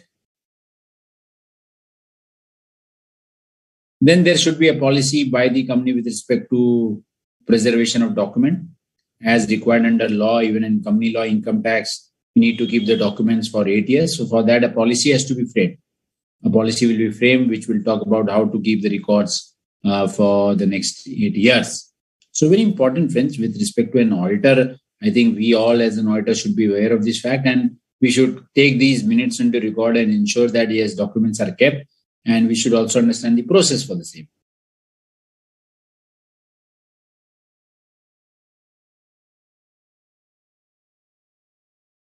Then we have the grievances redressal mechanism, where it has to be compulsory registered with the SCORE platform. Now, this is a separate platform by the stock exchange where all the grievances data has to be transferred and uploaded, and the actions taken by the company on the grievances. And accordingly, we have to submit a quarterly report. So that's again another governance or information dissemination mechanism, where what type of complaints have been filed against the company and how the company is responding to those complaints. Now coming to the more on the corporate governance part. This is important from exam perspective. Corporate governance principle.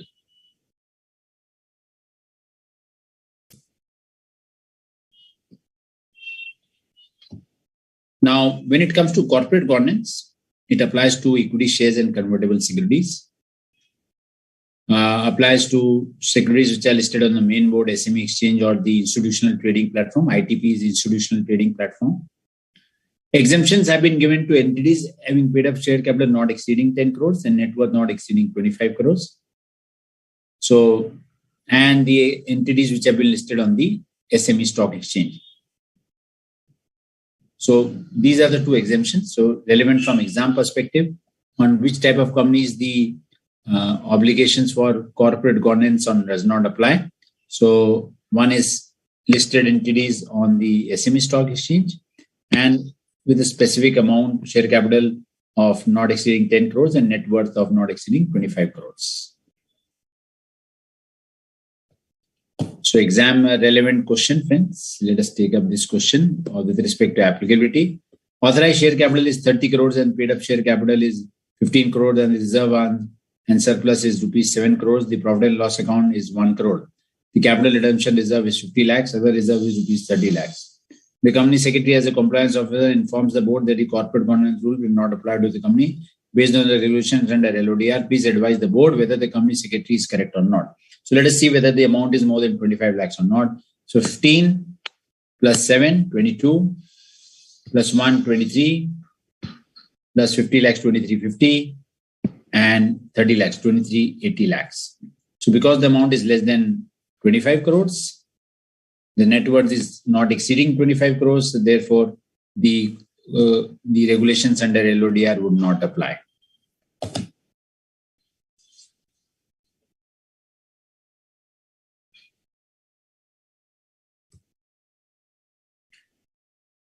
Now, when it comes to the corporate governance part, friends, what is important? So from exam perspective, this is important, which is more or less similar to what is there in the company law, but still we'll try to cover it and understand if there is any difference. Plus the formation of other committees, the nomination and remuneration committee, the stakeholders committee, then the risk management committee, and something about related party transactions and obligations with respect to independent directors and directors. The first part, which I think is more or less similar to what is there in the Companies Act, it has to be a combination of both executive and non-executive directors, so E and NED. Important, one woman director. Not less than 50% should be non-executive directors. Then they should meet at least 4 times a year. And board of top 1,000 listed companies should have one woman independent director. So top 1,000 should have one woman independent directors. Fees and remuneration payable to all non-executive directors should be approved by shareholders resolution. However, sitting fees excluded if within the limits as per Companies Act. So the board composition is at least one woman director. If it is top 1,000, one woman independent director, 50% non-executive and independent directors. 50% non-executive and independent directors.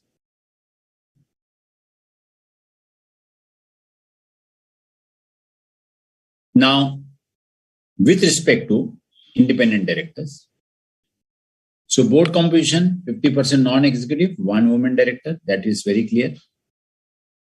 If the chairperson is non-executive, at least 1/3 of the board shall be comprising of one independent director. If the chairperson is not a non-executive director, 50% of the board shall be independent directors.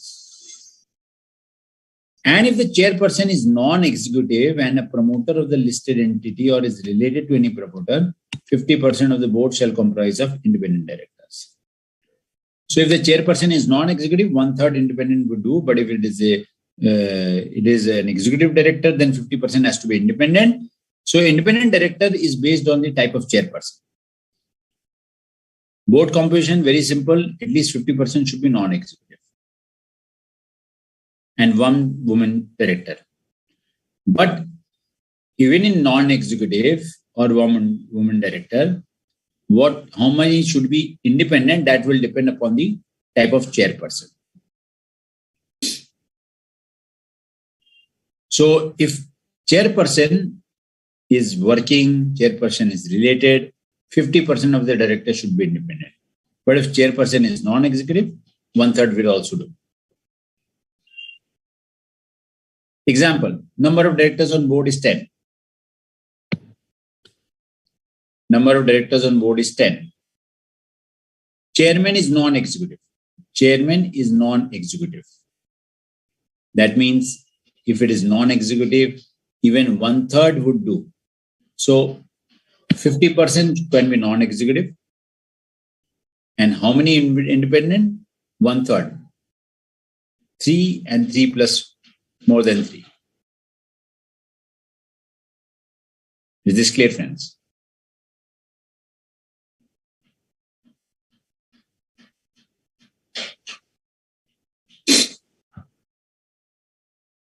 Second, number of directors on board is 11. Chairman is executive. Chairman executive. How many should be non-executive? Non-executive criteria is simple, 50%. Here also 50%.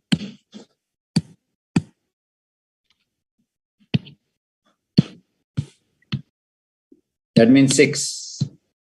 Here 5. How many non-executive? So non-executive is 6 again. And how many independent? Because chairman is executive, 50% should be of independent directors. So again 6.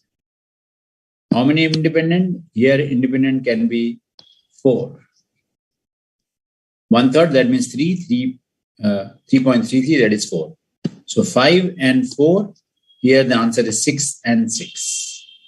Is this clear, friends? Any questions?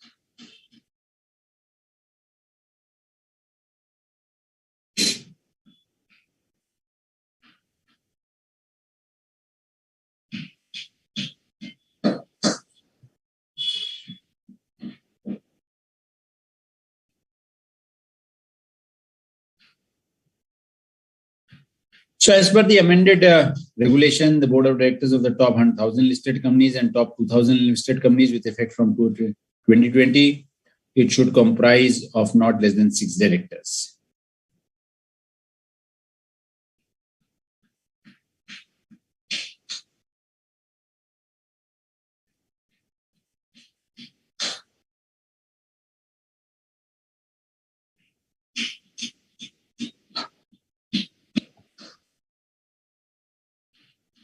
Now, as an individual,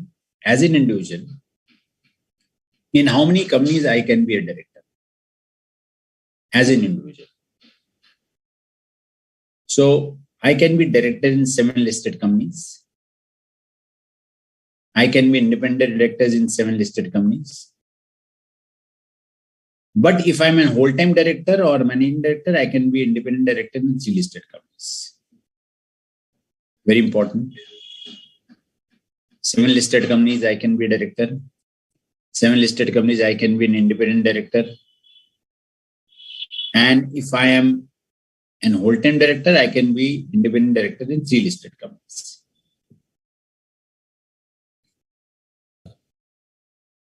Now, when I say 7 is total including director and independent director. It is not segregating that 7 is independent, and if there is director 3, you can be allowed to be 3 as director and 7 as independent. No. Overall, it is 7. But very important, it does not include private companies. Exam related point.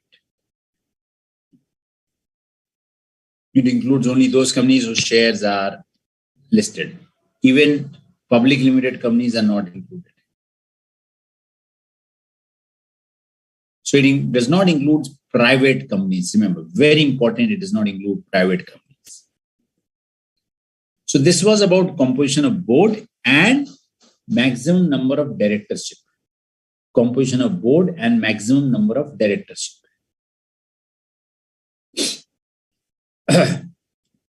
Now we come to the committees. Now we all understand that as a company, when there's a non-executive directors, there's a board which comprises of 50% independent directors. How to execute work?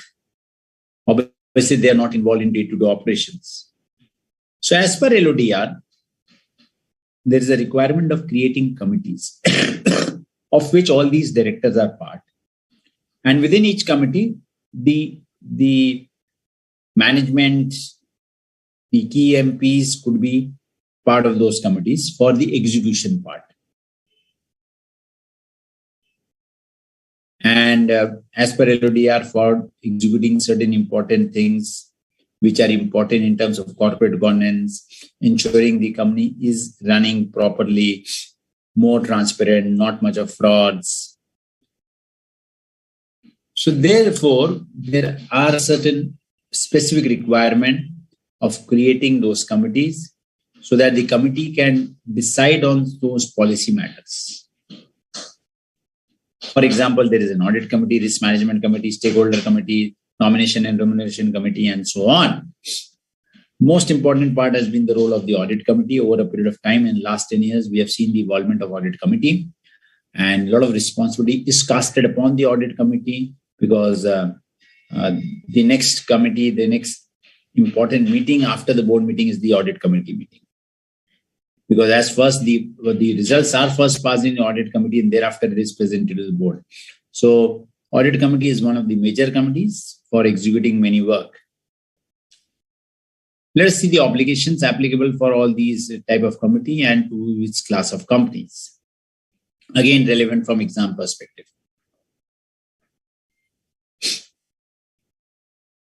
The first, composition part. Audit committee, minimum 3 directors, 2/3 should be independent. Very important. Majorly, audit committee comprises of independent directors. Chairperson has to be an independent person. Nomination Remuneration Committee, at least 3 directors, all shall be non-executive, not necessarily independent, non-executive, but 50% should be independent. So all should be non-executive directors, out of which 50% shall have to be independent. Chairperson has to be independent director. Stakeholder Relationship Committee, board shall decide. And Risk Management Committee, majority from the board. And member of the board as the chairperson. So this structure should be very clear in your mind, more with respect to audit committee and then the NRC committee. These are 2 important things. NRC committee, the role is very clear. They will decide upon the remuneration part of all the KMPs, even the directors also. And audit committee has got a vast different function. Okay, so let us see whether things are correct or not. Audit committee comprises of 4 members, out of which 3 are independent. Is this correct? 2/3 should be independent. 2/3 means out of 4 members, 2/3. So here it is 3 are independent. This is correct. Not a problem. Any question? NRC committee consists of 3 members, out of which 1 is independent and 2nd is full-time and 3rd is independent. Women director. Is it complying with the regulation? At least 3 directors. 50% should be independent. There are 3 members. 2 are independent. 2nd is independent women director. So if out of that 50% and more are independent, it is good. So, okay.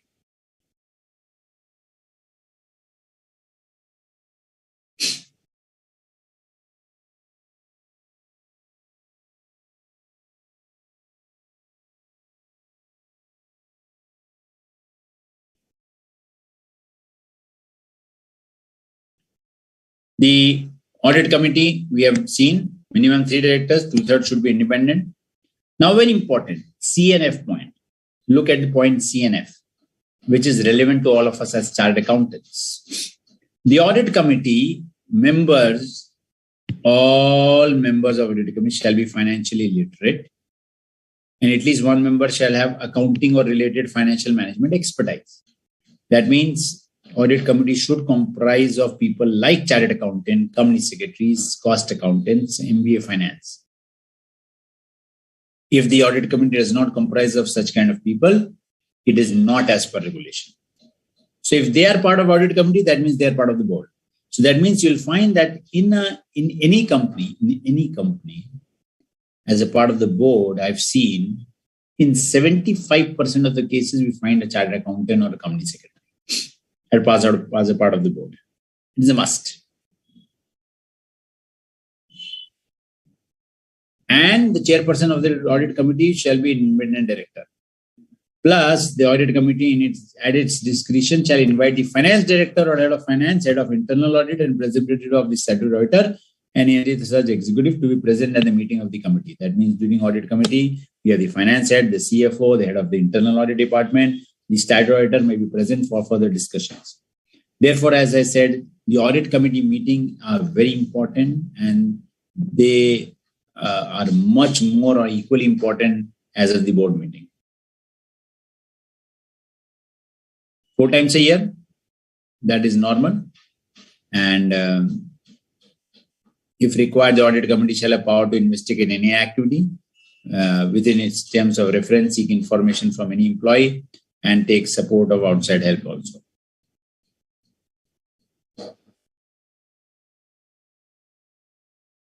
State whether true or false. Audit committee will meet 3 times a year. True or false? Obviously false. 4 times a year.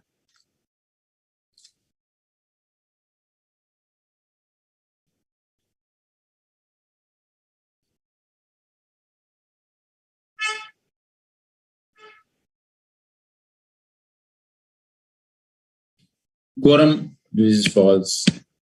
Quorum audit committee will be minimum 1 independent director. False.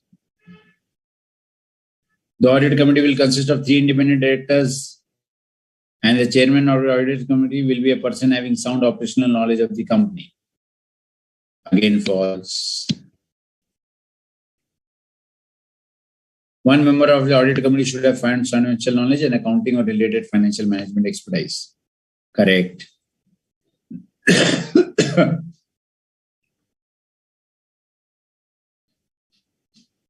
This is true.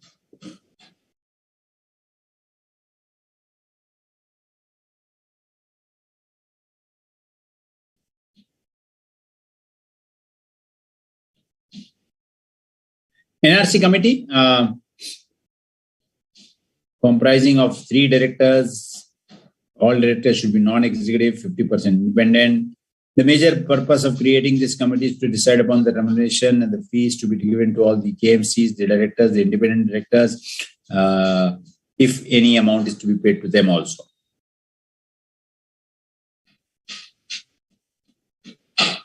Stakeholder Consultation Committee, the purpose is to look into the mechanism of redressal of grievances of shareholders, debenture holders, and other security holders. Chairperson shall be non-executive, and the board, other members can be the members of this committee. Risk management gaining importance day by day, because we all understand that every business is carrying its own risk, and if those risks are not taken care of, the company may fall into the wrong place. So the composition is very clear. Majority should be board members. 1 can be independent, and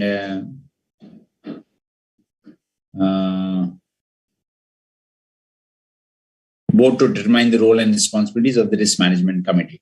So the board on its meeting can decide the scope and the responsibility of this risk management committee.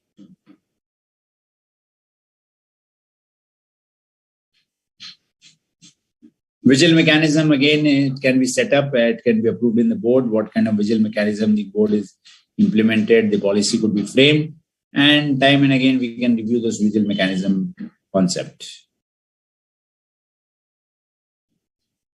So MCQ question, let us see. Every listed company shall constitute a qualified and independent audit committee which consists of a minimum 2 directors as members.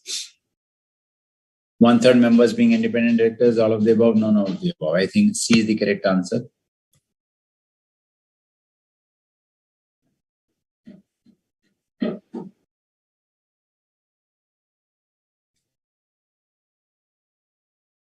All directors of nomination and remuneration committee shall be non-executive, that we have seen. The provision of this regulation regarding risk management committee shall be applicable to top 100 listed entities.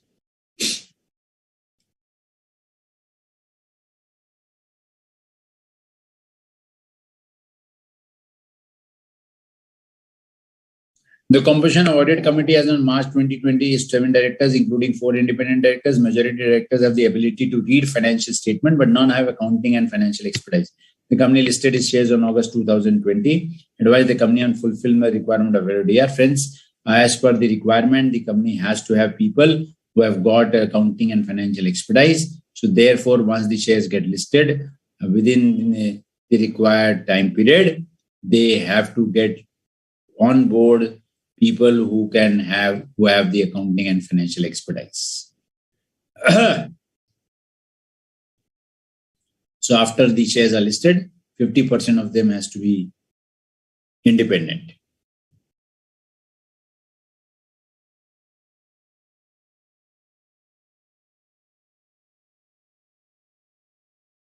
Coming to related party transactions, friends, very important as per the requirement of company law and under LODR. All related party transactions have to be brought on record, brought in front of the audit committee, and therefore are in the board meeting. So a policy has to be created on materiality on dealing with the RPT, material related party transactions. So any transactions in the previous year plus proposed transaction during financial year exceeds 10% of the annual consolidated turnover. So if the turnover is more than this, then all RPT shall require prior approval of audit committee. Or related party transactions, very important. This is as per regulation 23. They will require prior approval of the audit committee. And what audit committee can do, then they can give an omnibus approval. That means, let's say, they give an omnibus approval for transaction up to, let's say, 1 crore for the next quarter. So all transactions within 1 crore, if they are falling, then they don't need to get an approval again and again. Within 1 crore, everything is allowed. But if the amount is exceeding by more than 1 crore, what can happen in the next audit committee meeting? We can again further extend that amount and then can get an omnibus approval. So normally the resolution is valid for 1 year, the omnibus approval. After that, again, the resolution has to be passed. So related party, very important. Formulation of policy on materiality has to be defined. And how do we deal with RPT transactions? The calculation part, we have to see whether the previous year transaction exceeds 10% of the turnover or not. If so, then all RPT transactions will require prior approval of the audit committee. And if there is a material RPT, then it shall require approval of the shareholders.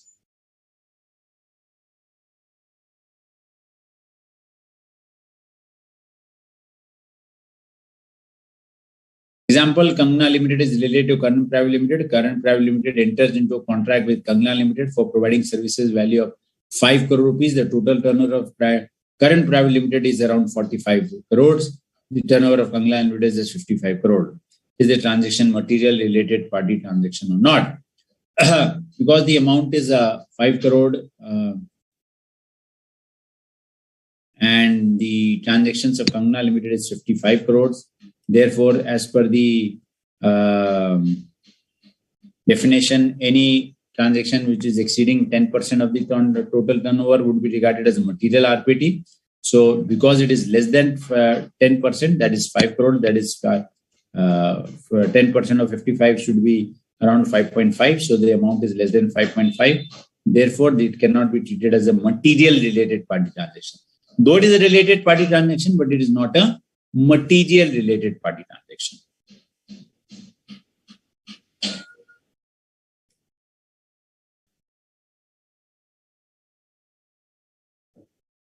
Now something for the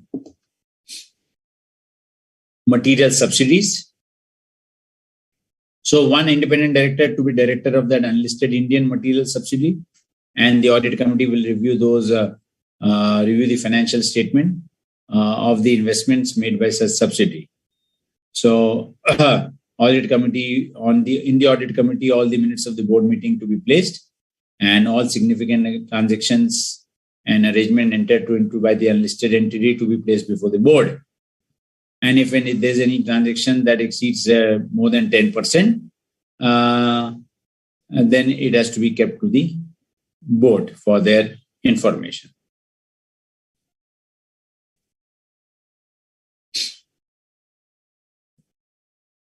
So this was more of the corporate governance while on the composition of board and with respect to related party transaction. Now, corporate governance can be executed through directors and the key managerial person and the special managerial person. Now, how is this possible? Through the senior management personnel, how corporate governance is ensured. So how do I ensure corporate governance? Through the concept of directorship. First is the concept of independent director, the definition of independent director as per the Companies Act. So I'm not going to details of that definition, that who is termed as an independent director.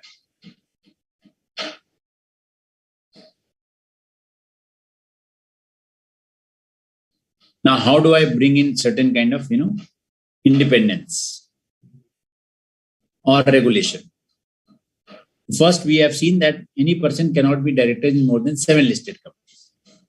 And if he is serving as a whole-time director, he cannot be independent director in not more than 3 listed entities. So that is one way of controlling the corporate governance through the number of directorship.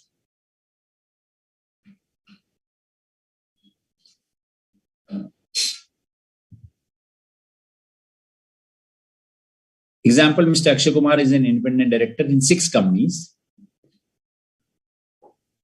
He is chairman, executive director in Twinkle Private Limited.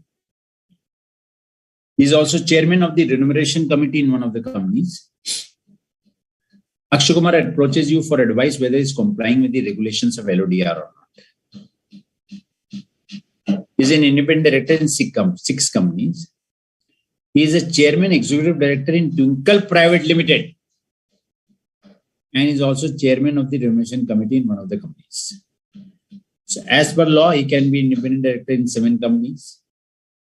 Being a chairman in a Twinkle Private Limited company does not affect your number of independent directorship.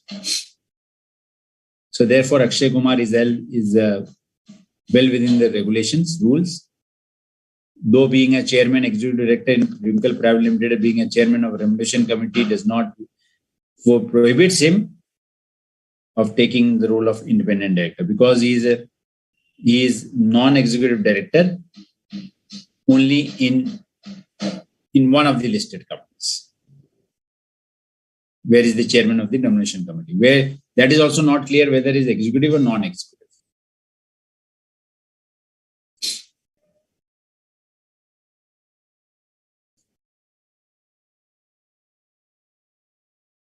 Now, more obligations on the director part. So one is with respect to the number of directors, number of companies in which he can be directors.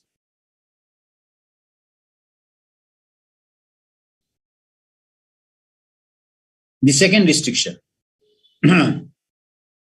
member in not more than 10 committees. Chairperson of not more than 5 committees across all listed entities. So one is based on the limitation of the number of directorship he can hold, and second is the number of committees he can be part of. So he cannot be a member of more than 10 committees. He cannot be a chairperson of not more than 5 committees. So remember, from exam perspective, this is very important. How corporate governance is implemented through directors, having a control on the number of directorship and number of control on the committee. 2 ways.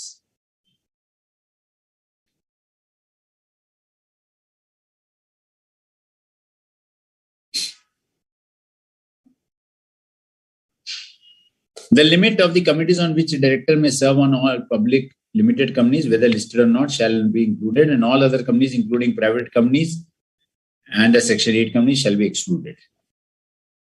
So for all public companies, whether listed or not, the counting will be done, but not for the private limited companies.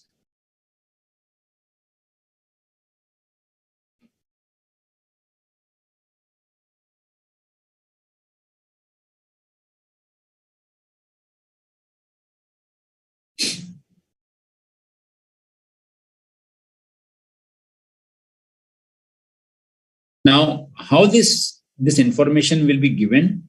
So the obligation is casted on the director. He will disclose to the board relating to all material, financial, and commercial transactions.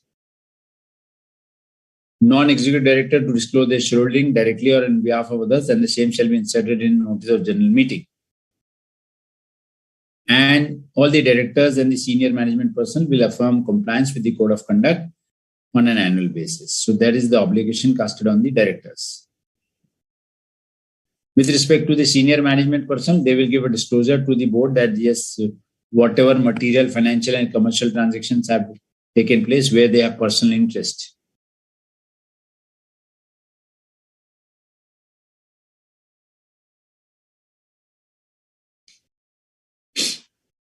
With respect to senior management person, who are these people? So we have the chairman, the directors, and then below the directors, we have the HOD 1, 2, 3, 4. So HODs of each department can be termed as the senior management personnel.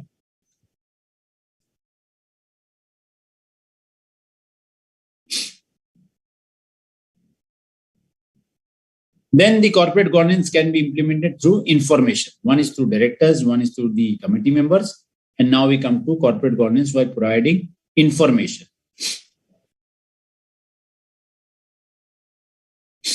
So as per the regulation 17, minimum information to be placed before the board. And this will be done by the compliance officer. He will ensure that this information is placed before the board in his board meeting or wherever required. So all this information have to be provided. Therefore, you see the board meeting again, very important part of the whole process, operational part of the whole process.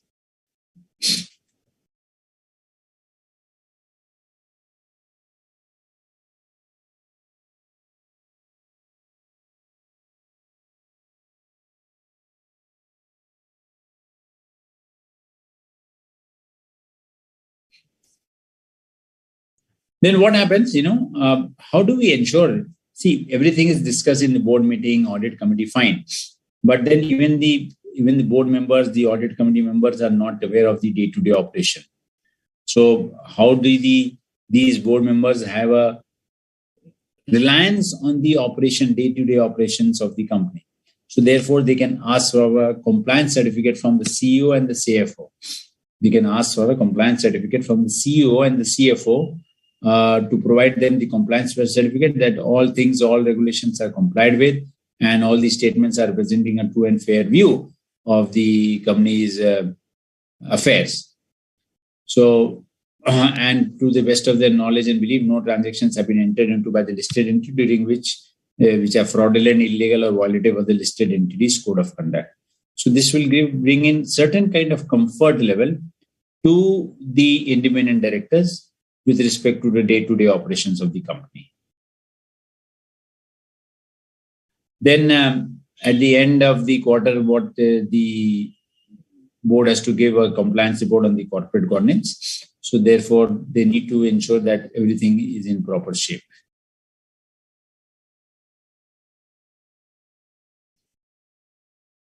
And then finally, we come to the different types of intimations which has to be given to stock exchange from time to time. Some are prior intimation, some are post intimation. So from time to time, all these informations are provided. And for those, different guidelines have been provided, different guidelines have been given, different dates have been given for providing such kind of information and submitting those information by the company to the stock exchange. So friends, LODR is important. One is purely general obligations, other are very corporate governance obligations. So from exam perspective, what I've seen, questions coming from general obligations and specific obligations or corporate governance obligation with respect to the formation of the board, the constitution of the board, the structure of the board, then the formation of different committees, then the restrictions on the number of directorship, the restrictions on the number of committee members, and the role of each of the committee. So very important, friends, LODR and SEBI club together will give you at least 4 marks. So please do study it properly. And I'm sure if you study it properly, you'll be able to get good marks. So let us solve few questions, MCQ based on both the topics for today, SEBI as well as LODR.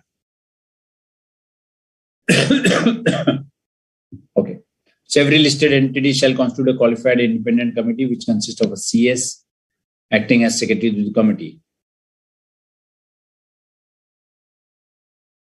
This we have seen. Sorry, we have seen this. Sorry.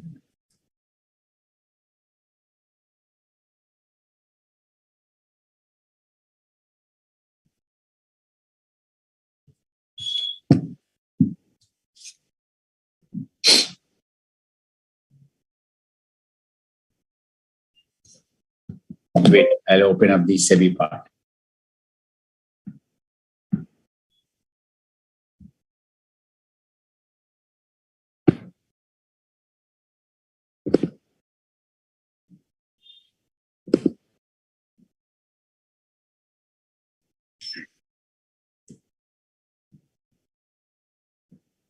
Oh.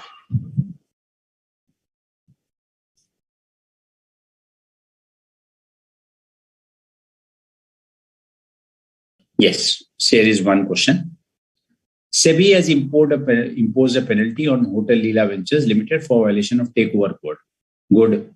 The directors of management is seeking your advice to apprise them with the time period for filing an appeal with SAT and Supreme Court. Suggest what will be the time period for filing appeal with SAT and Supreme Court. So in case of filing of appeal with SAT, 1545 days from the date of order. And in case of filing of appeal with the Supreme Court, 16 days from the date of communication of the decision or order of SAT. So we know it is 45 plus 60. Other options are 60, 60, 30 and 60, 60 and 45, which is wrong. So the correct answer is A.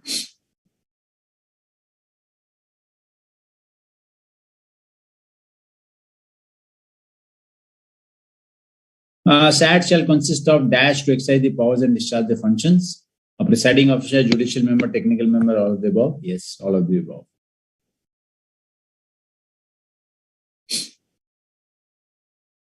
Every bench constituted shall include at least one presiding officer, one judicial member, one technical member, one judicial member presiding, and one judicial. So remember, for any bench to be completed and decide on matters, one judicial member and one technical member is required.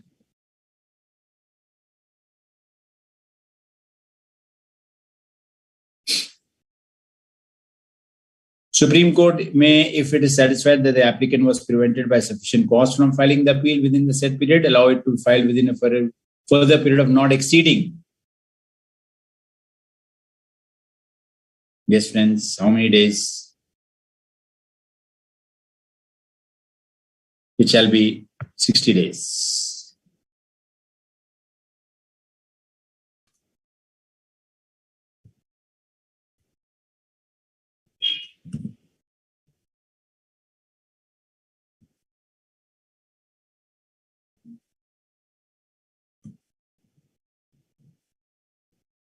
Okay, let us see an interesting question. ABC Company Chartered Accountant is a partnership firm, auditor of one of the listed companies for the financial year 18-19. Mr. B is a partner of the audit with a team of 15 members. While doing audit of the financial statement of the company, 2 members of the team who are chartered accountant pass the information to their friends and relatives that this year company's profit is increasing by 25% as compared to the last audited financial year before the information came into public domain through the company. They made profit from this information by purchasing at a low price, and after financial statement came in public domain, share price is raised and they sold the shares at enhanced price. Please state whether it is a case of insider trading. If yes, how much penalty will be imposed? So, prima facie, it is a case of insider trading. Any doubts on that? I don't think so. There's any doubt. So, it is a case. Now, how much penalty would be imposed? So remember, penalty under 20A. So it is a case of insider trading. Penalty under section 15G. Minimum 10 lakhs, which may extend up to 25 crores or 3 times the profit derived, whichever is higher. So that is the answer. Because it's an insider trading section, as I said, it's a different section. So penalty is heavy.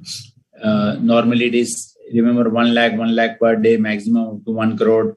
But here, because it is insider trading, so therefore C is the correct option.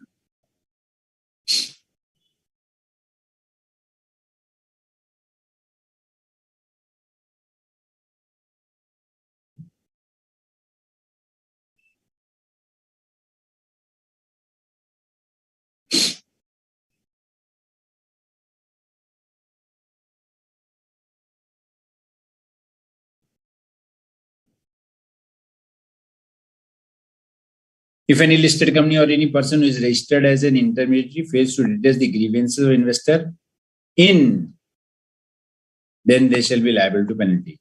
So what is the time period in which the grievances have to be settled, friends? Remember, so time period is given. We have seen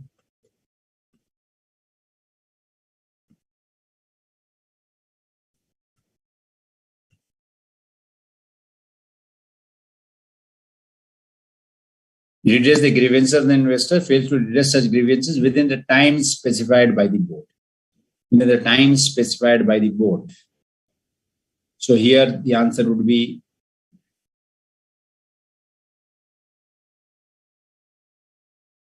time specified by the board.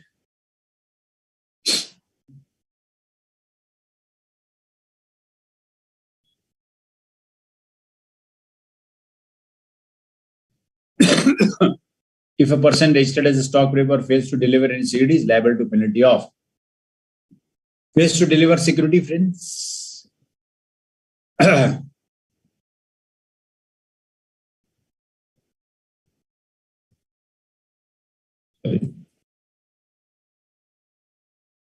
Fails to issue contract note.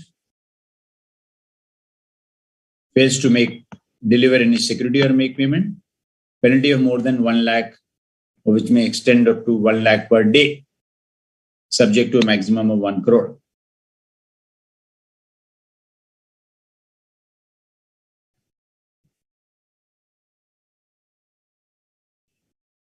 One lakh per day, 1 lakh, more than 1 lakh, but which may extend to 1 lakh rupees for each day. So D is the correct answer.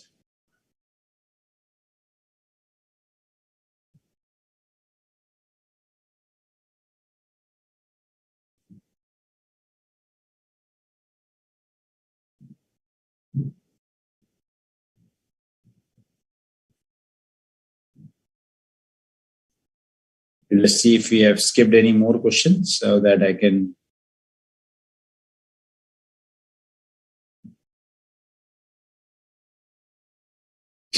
The board may take measures to undertake inspection of any book, register, or the document or record of all public companies, all listed companies, only unlisted companies, all listed companies, and public companies which intend to get listed.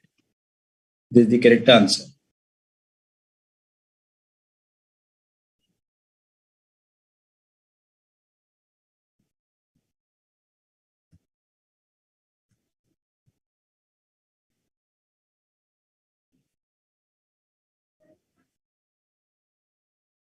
So I think we have covered most of the questions also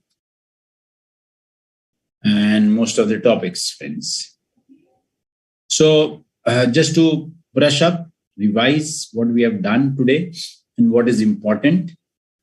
This could be the summary part. So remember the Constitution,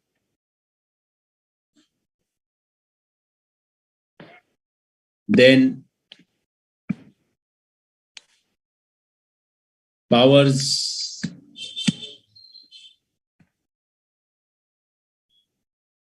then 11C, very important. Then subsequent to 11C, investigation, that is power to give orders subsequent to investigation. So 11C, 11.4,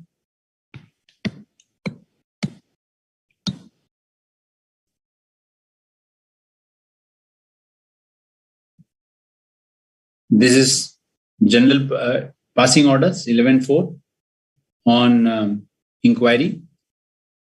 And then we have the 11C part, which is very important on investigation. And the punishment with respect to 11C.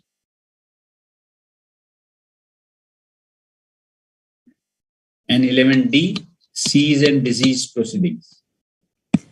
So remember this. This is important, 11C, 11D, 11.4. Then 15, all penal provisions.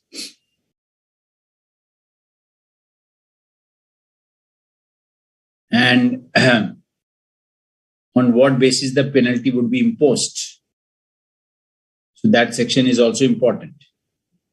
So all section 15. Then SAT, special court, recovery proceedings.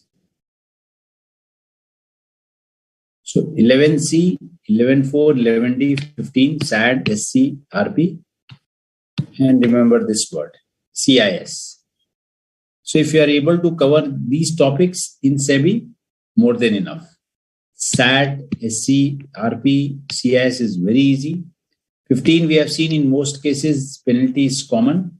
Nature of transactions, we have understood the nature of transaction. Except in few foolish and alternative sections, the punishment, the penal provisions is something else. Who will adjudicate the penalty? Adjudicating officer. And the SEBI has got the power to review the penalty also. So that is covered under section 15. 11C, investigation, that is a broad section. 11.4, power to issue directions and orders. 11D, seize and desist. D is desist. You can prevent someone. So I think this will cover the SEBI part. Just concentrate on these sections, friends. In LODR, the compliance officer,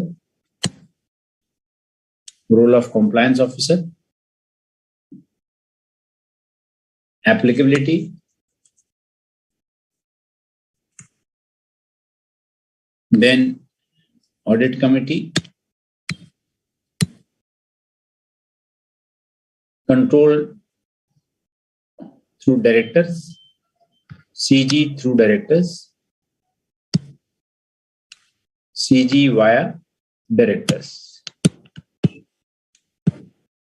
CG via directors, corporate governance through directors, audit committee, compliance officer, applicability. And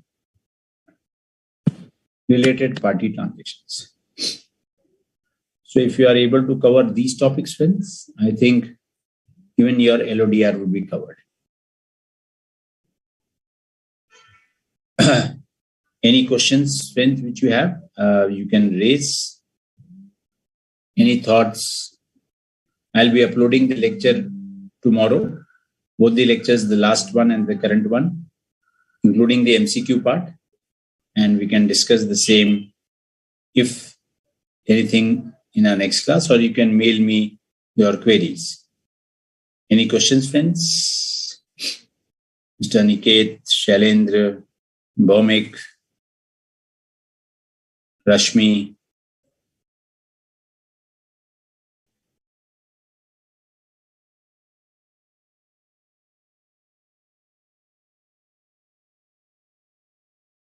No?